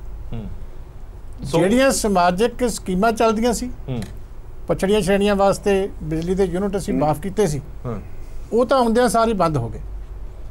ਆਟਾ ਦਾਲ ਦੇ ਕਾਰਡਾਂ ਦੇ ਵਿੱਚ ਵੀ ਲੋਕਾਂ ਦੇ ਵੱਡੀ ਗਿਣਤੀ ਦੇ ਵਿੱਚ ਕਟੌਤੀ ਹੋ ਗਈ, ਪੈਨਸ਼ਨਾਂ ਦੇ ਵਿੱਚ ਵੀ ਕਟੌਤੀ ਹੋ ਗਈ। ਉਹਦੇ ਵਾਸਤੇ ਤਾਂ ਸਮਾਂ ਸਰਕਾਰ ਕੋਲੇ ਸੀ, ਹਾਲੇ ਕਿ ਇਹ ਕੰਮ ਬਾਅਦ ਚ ਵੀ ਕੀਤੇ ਜਾ ਸਕਦੇ ਸੀ, ਇੰਤਜ਼ਾਰ ਵੀ ਕੀਤਾ ਜਾ ਸਕਦਾ ਸੀ। ਜਿਹੜਾ ਦੇਣ ਵਾਲਾ ਕੰਮ ਸੀ ਉਹਦੇ ਵਾਸਤੇ ਸਰਕਾਰ ਕੋਲੇ ਸਮਾਂ ਨਹੀਂ, ਇਸ ਕਰਕੇ ਹੁਣ ਬਹਾਨਾ ਕੋਈ ਨਹੀਂ ਹੈ ਕਿਉਂਕਿ ਕਿਹਾ ਇਹ ਸੀ ਕਿ ਪਹਿਲੀ ਕੈਬਨਿਟ, ਲੋਕਾਂ ਨੇ ਪੁੱਛਣਾ ਕਿ ਕੈਬਨਿਟ ਪਹਿਲੀ ਹੋਈ ਹੈ ਕਿ ਨਹੀਂ ਹੋਈ। ਹਾਂਜੀ ਬਾਜਵਾ ਸਾਹਿਬ, ਮੈਦਾਨ ਵਿੱਚ ਦੱਸਾਂਗੇ, ਮੈਦਾਨ 'ਚ ਦੱਸਾਂਗੇ। ਨਹੀਂ ਬਾਜਵਾ ਸਾਹਿਬ, ਜਿਹੜੀਆਂ ਗੱਲਾਂ ਚੀਮਾ ਸਾਹਿਬ ਨੇ ਕਹੀਆਂ ਨੇ ਉਹਨਾਂ ਦਾ ਜਵਾਬ ਹੈ ਕੋਈ? ਮੇਰੀ ਇੱਕ ਗੱਲ ਬੜੀ ਮੇਰੀ ਸੁਣ ਲਓ ਜੀ। ਜੀ ਬਿਲਕੁਲ ਹੈ ਜੀ, ਬਿਲਕੁਲ ਹੈ। ਦੇਖੋ ਮੇਰੀ ਜਿੰਨੀਆਂ ਵੀ ਸਕੀਮਸ ਹੈਗੀਆਂ ਨੇ ਗਰੀਬਾਂ ਵਾਸਤੇ, ਜਾਂ ਜਿਹੜੇ ਕਾਰਡਾਂ ਦੀ ਗੱਲ ਕਰਦੇ ਨੇ ਵੀ ਕਾਰਡ ਕੱਟੇ ਗਏ ਨੇ, ਜਿਨ੍ਹਾਂ ਦੇ 5-5 ਏਕੜ 10-10 ਏਕੜ ਜਿਨ੍ਹਾਂ ਦੇ ਕਾਰਡ ਬਣੇ ਆ, ਉਹਨਾਂ ਲੋਕਾਂ ਦੇ ਸ਼ਾਇਦ ਕਿਸੇ ਦੇ, ਬਟ ਅਸੀਂ ਇੱਕ ਚੀਜ਼ ਕਮਿਟਡ ਆ ਲੋਕਾਂ ਦੇ ਨਾਲ, ਜਿਹੜਾ ਗਰੀਬ ਵਰਗ ਹੈ ਅਸੀਂ ਉਹਦੇ ਕਾਰਡ ਵੀ ਬਣਾ ਰਹੇ ਹਾਂ, ਚਾਹੇ ਉਹ ਅਕਾਲੀ ਦਲ ਦਾ, ਚਾਹੇ ਉਹ ਕਾਮਰੇਡ ਹੈ ਜਾਂ ਕਿਸੇ ਪਾਰਟੀ ਦਾ ਵੀ ਰੱਖਦਾ, ਔਰ ਹਰ ਪੈਨਸ਼ਨ 750 ਰੁਪਇਆ ਪੈਨਸ਼ਨ ਪਹਿਲੀ ਅਸੀਂ ਲੋਕਾਂ ਦੇ ਘਰ ਤੱਕ ਪਹੁੰਚਾ ਚੁੱਕੇ ਹਾਂ। ਉਹ 1500 ਵਾਅਦਾ ਕੀਤਾ ਸੀ, 750 ਅੱਧੇ ਹੀ ਆਏ, ਕੀ ਚੱਕਰ ਹੋ ਗਿਆ ਜੀ ਬਾਜਵਾ ਸਾਹਿਬ? ਮੇਰੀ ਗੱਲ ਚੱਕਰ ਤੁਹਾਨੂੰ ਸਮਝਾਣੇ, ਚੱਕਰ ਉਹੀ ਹੈ ਜਿਹੜਾ ਇਹ ਖਜ਼ਾਨਾ ਲੁੱਟ ਕੇ ਲੈ ਗਏ ਨੇ, ਖਜ਼ਾਨਾ ਦਾ ਮਾਂਜਾ ਲਾ ਚੁੱਕੇ ਨੇ। ਚਲੋ ਢਿੱਲੋਂ ਸਾਹਿਬ ਤੋਂ ਜਵਾਬ। ਖਜ਼ਾਨੇ ਦਾ ਮਾਂਜਾ ਲਾ ਚੁੱਕਾ। ਇੱਕ ਮਿੰਟ ਮੈਂ ਬੇਨਤੀ ਕਰਦਾ, ਅਸੀਂ ਤੇ ਇੱਕੋ ਗੱਲ ਕਹਿੰਦੇ ਆ ਵੀ 1500 ਆਏਗੀ, 1500 ਕਮਿਟਡ ਆ, 750 ਦਿੱਤੀ ਹੈ, 1000 ਅਗਲੇ ਸਾਲ। ਨਹੀਂ ਉਹ ਅਗਲੇ ਸਾਲ 1000। ਹਾਂਜੀ ਇਦਾਂ ਨਾ ਜੀ, ਉਹਦੇ ਚ ਪਿੱਛੇ ਜੇ ਇੱਕ ਵੀਡੀਓ ਵੀ ਵਾਇਰਲ ਹੋਈ ਸੀ, ਉਸ ਤੋਂ ਅਗਲੇ ਸਾਲ 1250 ਪੁਰਾਣੇ ਮੰਤਰੀ ਨੇ ਕਿ ਉਹਦੇ ਪੈਨਸ਼ਨਾਂ ਦੇ ਜਿਹੜੀ ਰਕਮ ਆਉਂਦੀ ਆ ਉਹਨੂੰ ਅੱਧੀ ਕੀ ਕਹਿੰਦੇ ਉਹਨਾਂ ਦੇ ਖਾਤੇ 'ਚ ਜਾਵੇ ਤੇ ਅੱਧੀ ਉਹਨਾਂ ਦੇ ਖਾਤੇ 'ਚ ਜਾਵੇ। ਉਹ ਇਸ ਕਰਕੇ ਹੋ ਸਕਦਾ ਦੁਬਾਰਾ ਤੋਂ ਉਹ ਸਿਲਸਿਲਾ ਫਿਰ ਸ਼ੁਰੂ ਹੋ ਗਿਆ ਹੋਵੇ ਕਿ ਜਿਹੜੀਆਂ ਪੈਨਸ਼ਨਾਂ ਨੇ ਉਹ ਲੋਕਾਂ ਦੇ ਤੱਕ ਪਹੁੰਚਣ ਤੋਂ ਪਹਿਲਾਂ ਆਪਣੇ ਕਾਂਗਰਸ ਦੇ ਲੀਡਰਾਂ ਤੱਕ ਪਹੁੰਚ ਗਈਆਂ ਹੋਣ, ਤੇ ਮੇ ਵੀ ਇਸ ਰੁਖ ਨੂੰ ਉਹ ਅੱਧੀ ਰਹਿ ਗਈ ਹੈ। ਬਾਕੀ ਬਾਜਵਾ ਸਾਹਿਬ ਆਪ ਅੱਗੇ ਦੱਸਣਗੇ ਕਿ ਕਿੱਦਾਂ ਹੋਇਆ। ਨਹੀਂ ਮੈਂ ਇੱਕ ਬੇਨਤੀ, 250 ਰੁਪਏ ਬਾਦਲ ਸਾਹਿਬ 250 ਰੁਪਏ 9 ਸਾਲ ਦਿੰਦੇ ਰਹੇ। ਹਾਂਜੀ 9 ਸਾਲ ਬਾਦਲ ਸਾਹਿਬ ਨੇ ਆਪਣੇ ਲੋਕਾਂ ਦਾ ਵਾਅਦਾ ਕਰਕੇ ਆਂਕੜੇ ਚੀਮਾ ਸਾਹਿਬ ਵਧੀਆ ਦੇ ਸਕਦੇ ਦੇਣਗੇ। ਅਜੇ ਤੇ 6 ਮਹੀਨੇ ਹੋਏ ਨੇ ਤੇ 500 ਤੋਂ 750 ਕਰਤਾ। ਪਰ ਬਾਜਵਾ ਸਾਹਿਬ ਹਰ ਵਾਰੀ ਬਹਾਨਾ ਇਹੀ ਕਿ 500 ਤੋਂ 750 ਕਰਤਾ। ਨਹੀਂ, ਹਰ ਵਾਰੀ ਤੁਹਾਨੂੰ ਹੀ ਖਜ਼ਾਨਾ ਖਾਲੀ ਵਾਲਾ ਝੂਠ ਬੋਲਦਾ ਨਹੀਂ ਆਉਂਦਾ। ਹਾਂਜੀ ਚੀਮਾ। ਫਤਿਹ ਸਿੰਘ ਜੀ ਮੇਰੇ ਭਰਾ ਨੇ, ਮੈਂ ਉਹਨਾਂ ਨੂੰ ਨਾਰਾਜ਼ ਨਹੀਂ ਕਰਨਾ, ਸਾਨੂੰ ਲੋੜ ਵੀ ਹੈ। ਹਾਂਜੀ ਮੈਂ ਖਾਸ ਤੌਰ ਤੇ ਬੇਨਤੀ ਤੁਹਾਨੂੰ ਇਹ ਕਰਦਾ ਕਿ ਪਿਛਲੀ ਵਿਧਾਨ ਸਭਾ ਦੇ ਵਿੱਚ ਤੁਸੀਂ ਨਹੀਂ ਸੀਗੇ, Sunil Jakhar ji leader of the opposition ਵੀ ਸੀਗੇ ਤੇ ਸਾਡੇ ਸੀਨੀਅਰ ਹਾਊਸ ਦੇ ਮੈਂਬਰ ਵੀ ਸੀ। ਉਹੀ ਇਸ ਵੇਲੇ ਤੁਹਾਡੀ ਪਾਰਟੀ ਦੇ ਉਮੀਦਵਾਰ ਨੇ। ਕੀ ਉਹ ਲੋਕਾਂ ਨੂੰ ਜਾ ਕੇ ਕਹਿ ਸਕਣਗੇ ਜਦੋਂ ਕਿ ਜਿਹੜਾ ਪਿਛਲਾ ਬਜਟ ਹੈ ਉਹਨਾਂ ਦੇ ਹੱਥਾਂ ਦੇ ਵਿੱਚ ਜਿਹੜਾ ਸਾਹਮਣੇ ਬੈਠਿਆਂ ਅਸੀਂ ਪਾਸ ਕਰਵਾਇਆ ਸੀ, ਕੀ ਉਹ ਲੋਕਾਂ ਨੂੰ ਜਾ ਕੇ ਕਹਿ ਸਕਣਗੇ ਕਿ ਪੰਜਾਬ ਦੀ ਜਿਹੜੀ ਵਿੱਤੀ ਸਥਿਤੀ ਹੈ, ਕਿੰਨਾ ਬਜਟ ਹੈ, ਕਿੰਨੇ ਖਰਚੇ ਆ, ਉਹਦੀ ਜਾਣਕਾਰੀ ਉਹਨਾਂ ਨੂੰ ਨਹੀਂ ਸੀ?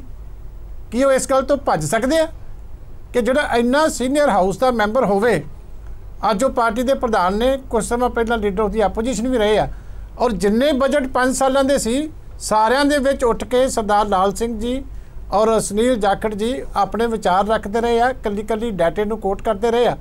ਕੀ ਅੱਜ ਕਾਂਗਰਸ ਪਾਰਟੀ ਲੋਕਾਂ ਦੇ ਵਿੱਚ ਜਾ ਕੇ ਕਹਿ ਸਕਦੀ ਆ ਕਿ ਸਾਨੂੰ ਇਹ ਜਾਣਕਾਰੀ ਨਹੀਂ ਸੀ ਕਿ ਪੰਜਾਬ ਦੇ ਵਿੱਤੀ ਸਰੋਤ ਕੀ ਆ ਔਰ ਕਿੱਥੋਂ ਤੱਕ ਅਸੀਂ ਕਰਜ਼ਾ ਮਾਫ ਕਰ ਸਕਦੇ ਹਾਂ, ਕਿੱਥੋਂ ਤੱਕ ਨਹੀਂ ਕਰ ਸਕਦੇ? ਕੀ ਇਹ ਗੱਲ ਲੋਕਾਂ 'ਚ ਕਹਿ ਸਕਣਗੇ? ਹਾਂਜੀ ਬਾਜਵਾ ਸਾਹਿਬ।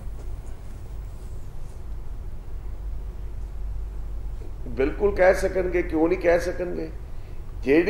ਜਿਸ ਵਕਤ ਸਨ 2007 ਵਿੱਚ ਕਾਂਗਰਸ ਦੀ ਸਰਕਾਰ ਗਈ, ਉਸ ਵਕਤ ਪੰਜਾਬ ਦੇ ਉੱਤੇ, ਪੰਜਾਬ ਸਰਕਾਰ ਦੇ ਉੱਤੇ, ਪੰਜਾਬ ਤੇ 37,000 ਕਰੋੜ ਦਾ ਕਰਜ਼ਾ ਸੀ।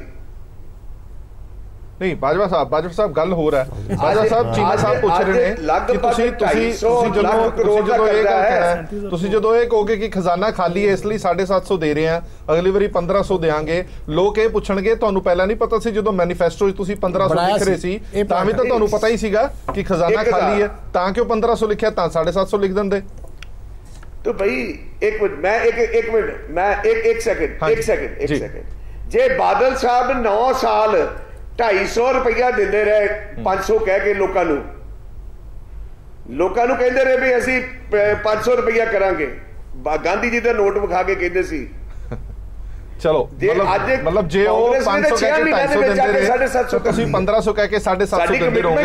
ਮੈਂ ਆਂਦਾ ਬਾਜਵਾ ਸਾਹਿਬ ਵਾਪਸ ਆਣਾ ਤੁਹਾਡੇ ਕੋਲ ਆਣਾ। ਸਾਡੀ ਕਮਿਟਮੈਂਟ ਟੂਵਰਡਸ ਮੈਂ ਆਂਦਾ ਵਾਪਸ ਤੁਹਾਡੇ ਕੋਲ ਬਾਜਵਾ ਸਾਹਿਬ ਆਣਾ। ਨਹੀਂ ਦਵਾਂਗੇ ਅਸੀਂ ਅਗਲੇ ਸਾਲ 1000 ਕਰਾਂਗੇ। ਮੈਂ ਉਹੀ ਗੱਲ ਕਰ ਰਿਹਾ। ਮੈਂ ਅਗਲੇ ਸਾਲ 1000 ਐਡ ਆਨ ਕਰਦਾ ਜਸਤੇ ਜੀ। ਇੱਕ ਗੱਲ ਇਹ ਤਾਂ ਹੈ ਕਿ ਤੁਸੀਂ 6 ਮਹੀਨਿਆਂ ਤੇ ਸਰਕਾਰ ਦੇ ਅੰਕੜੇ ਤਾਂ ਦਿਖਾਓਗੇ, ਪਰ ਤੁਹਾਡੇ ਕੋਲ ਕੀ ਹੈ ਦਿਖਾਉਣ ਲਈ, ਉਹ ਵੀ ਜਰਾ ਦੱਸ ਦਿਓ। ਦੇਖੋ ਸਭ ਤੋਂ ਪਹਿਲੀ ਗੱਲ ਤਾਂ ਉਹੀ ਹੈ ਕਿ ਵੀ ਹਾਂਜੀ ਲੋਕਲ ਕੈਂਡੀਡੇਟ ਹੋਣ ਕਰਕੇ ਅਸੀਂ ਮੁੱਦਿਆਂ ਨਾਲ ਜ਼ਿਆਦਾ ਵਾਕਿਫ ਹਾਂ। ਠੀਕ ਹੈ ਨਾ, ਐਦਾਂ ਹੀ ਆਪੋਜੀਸ਼ਨ 'ਚ ਰਹਿ ਕੇ ਜੋ ਅਸੀਂ ਕਰ ਰਹੇ ਹਾਂ ਉਹ ਇਸ ਤੋਂ ਪਹਿਲਾਂ ਕਦੇ ਹੋਇਆ ਨਹੀਂ ਹੈ। ਇਸ ਤੋਂ ਪਹਿਲਾਂ ਕੀ ਹੁੰਦਾ ਸੀਗਾ, ਜਦੋਂ ਕਾਂਗਰਸ ਦੀ ਪਾਰਟੀ ਹੁੰਦੀ ਸੀਗੀ ਤੇ ਅਕਾਲੀ ਦਲ 5 ਸਾਲ ਚੁੱਪ ਰਹਿੰਦਾ ਸੀਗਾ, ਅਗਲੀ ਇਲੈਕਸ਼ਨ 'ਚ ਜਾ ਕੇ ਦੱਸਦਾ ਸੀ ਦੇਖੋ ਕਾਂਗਰਸ ਨੇ ਕੁਝ ਨਹੀਂ ਕੀਤਾ, ਹੁਣ ਸਾਨੂੰ ਵੋਟਾਂ ਦਿਓ। ਐਦਾਂ ਹੀ ਕਾਂਗਰਸ ਆਪੋਜੀਸ਼ਨ 'ਚ ਬਹਿੰਦੀ ਸੀ 5 ਸਾਲ ਤੇ ਐਂਡ 'ਚ ਆ ਕੇ ਦਿਖਾਉਂਦੀ ਸੀਗੀ ਕਿ ਹਾਂਜੀ ਦੇਖੋ ਅਕਾਲੀ ਦਲ ਨੇ ਕੁਝ ਨਹੀਂ ਕੀਤਾ।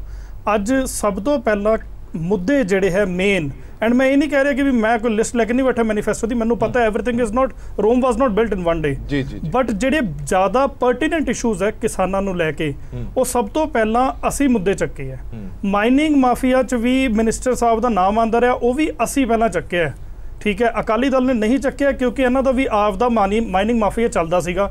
ਕੈਪਟਨ ਸਾਹਿਬ ਨੇ ਇਨਫੈਕਟ ਵਿਧਾਨ ਸਭਾ 'ਚ ਸ਼ੋਅ ਵੀ ਕੀਤੇ ਸੀਗੇ ਕਾਗਜ਼ ਕਿ ਹਾਂਜੀ ਆ ਮੇਰੇ ਕੋਲ ਲਿਸਟ ਹੈਗੀ ਅਕਾਲੀ ਦਲ ਜਿੱਥੇ ਜਿੱਥੇ ਇਨਵੋਲਵਡ ਹੈਗਾ, ਠੀਕ ਹੈ। ਇੱਦਾਂ ਹੀ ਸਿਰਫ ਕਾਂਗਰਸ ਦਾ 6 ਮਹੀਨੇ ਦਾ ਕੰਮ ਨਹੀਂ, ਬੀਜੇਪੀ ਨੇ 6 ਮਹੀਨੇ 'ਚ ਕੀ ਕੀਤਾ ਪੰਜਾਬ ਵਾਸਤੇ, ਮੈਂ ਉਹ ਪੁੱਛਣਾ ਚਾਹੁੰਦਾ।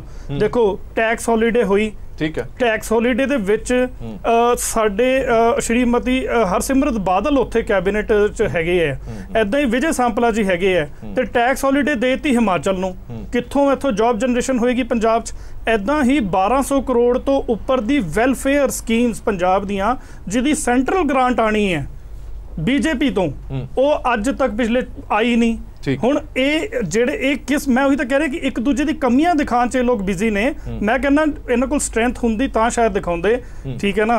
ਕਿ ਚਲੋ ਮੇਰੇ ਕੋਲ ਟਾਈਮ ਘੱਟ ਹੈ, ਆਪਾਂ ਇੱਕ ਛੋਟਾ ਜਿਹਾ ਬ੍ਰੇਕ ਲੈਣਾ, ਮੈਂ ਵਾਪਸ ਆਵਾਂਗਾ ਤੁਹਾਡੇ ਕੋਲ। ਬਰਾੜ ਸਾਹਿਬ ਤੋਂ ਇੱਕ ਕਮੈਂਟ ਲੈ ਲਈਏ, ਫਿਰ ਆਪਾਂ ਇੱਕ ਛੋਟਾ ਜਿਹਾ ਬ੍ਰੇਕ ਲੈਂਦੇ ਹਾਂ। ਬਰਾੜ ਸਾਹਿਬ, ਇਸ ਵਾਰ ਜਿਹੜੀ ਇਹ ਚੋਣ ਹੈਗੀ ਹੈ, ਇਹ ਮੁੱਦਿਆਂ ਤੇ ਲੜੀ ਜਾਏਗੀ ਜਾਂ ਸਿਆਸੀ ਚਿਹਰਿਆਂ ਤੇ ਲੜੀ ਜਾਏਗੀ? ਜਿਹੜੀ ਇਹ ਚੋਣ ਲੜੀ ਜਾਣੀ ਨਾ, ਸੱਚੀ ਗੱਲ ਇਹ ਹੈ ਕਿ ਲੋਕ 6 ਮਹੀਨੇ ਵਾਲਾ ਜਾਂ ਕੋਈ ਇਸ ਚੀਜ਼ ਨੂੰ ਨਹੀਂ, ਲੋਕੀ 6 ਮਹੀਨਿਆਂ ਨੂੰ ਹੁਣ ਪਤਾ ਨਹੀਂ 2 ਸਾਲ ਸਮਝਦੇ ਆ ਕਿ ਕਿੰਨਾ ਸਮਝਦੇ ਆ। ਲੋਕੀ ਤਾਂ ਚਾਹੁੰਦੇ ਸੀ ਕਿ ਜਿਹੜਾ ਸਾਡੇ ਨਾਲ ਵਾਅਦਾ ਕੀਤੇ ਉਹ ਪੂਰਾ ਹੋਵੇ। ਇਸ ਗੱਲ ਤੇ ਕਿਸੇ ਨੇ ਕਿਸੇ ਨੂੰ ਮਾਫ ਨਹੀਂ ਕਰਨਾ। ਜੇ ਕਹਿਣਾ ਵੀ ਉਹ ਇਹ ਕਹਿ ਦਾਂਗੇ ਖਜ਼ਾਨਾ ਖਾਲੀ ਸੀ ਜਾਂ ਕੁਝ ਸੀਗਾ, ਉਹ ਗੱਲਾਂ ਪੁਰਾਣੀਆਂ ਹੋ ਗਈਆਂ। 2-4 ਮਹੀਨੇ ਜਿਹੜਾ ਉਹਦਾ ਰੌਲਾ ਪੈਣਾ ਸੀ ਉਹ ਸਿਰਫ ਹੋ ਗਿਆ।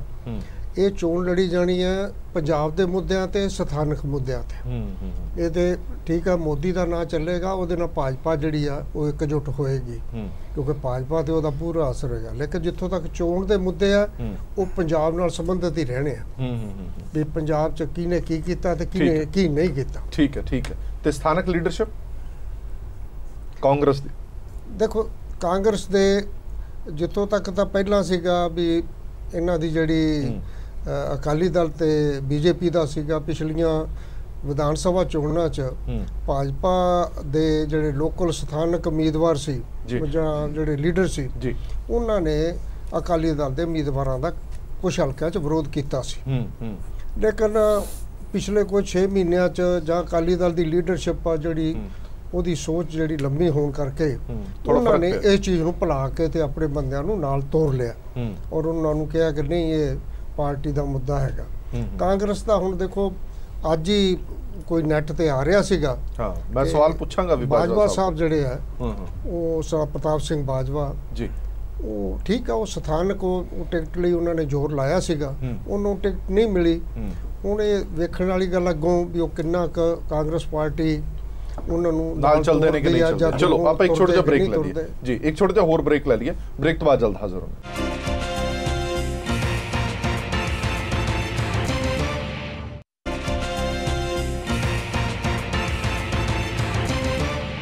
ਬ੍ਰੇਕ ਤੋਂ ਬਾਅਦ ਦਰਸ਼ਕਾਂ ਦਾ ਇੱਕ ਵਾਰ ਫਿਰ ਤੋਂ ਸਵਾਗਤ ਹੈ। ਸਾਡੀ ਵਿਚਾਰ ਚਰਚਾ ਜਾਰੀ ਹੈ। ਗੁਰਦਾਸਪੁਰ ਦੀ ਜ਼ਿਮਨੀ ਚੋਣ ਦੇ ਲਈ ਸਾਰੀਆਂ ਪਾਰਟੀਆਂ ਹੁਣ ਜ਼ੋਰ ਵੀ ਲਾ ਰਹੀਆਂ ਨੇ, ਆਪਣੀਆਂ ਪ੍ਰਾਪਤੀਆਂ ਤੇ ਦੂਜੇ ਦੀਆਂ ਕਮੀਆਂ ਵੀ ਗਿਣਾ ਰਹੀਆਂ ਨੇ। ਬਾਜਵਾ ਸਾਹਿਬ, ਇੱਕ ਖਬਰ ਵਾਇਰਲ ਹੋਈ ਪਈ ਹੈ, ਥੋੜੀ ਪੁਸ਼ਟੀ ਕਰ ਦਿਓ ਉਸ ਖਬਰ ਦੀ ਕਿ ਪ੍ਰਤਾਪ ਸਿੰਘ ਬਾਜਵਾ ਹੋਰਾਂ ਨੇ ਕਿਹਾ ਕਿ ਜਿਹੜੀ ਪਹਿਲੀ ਰੈਲੀ ਹੋਣ ਜਾ ਰਹੀ ਹੈ ਉਹਦੇ ਵਿੱਚ ਮੈਂ ਹਿੱਸਾ ਨਹੀਂ ਲਵਾਂਗਾ।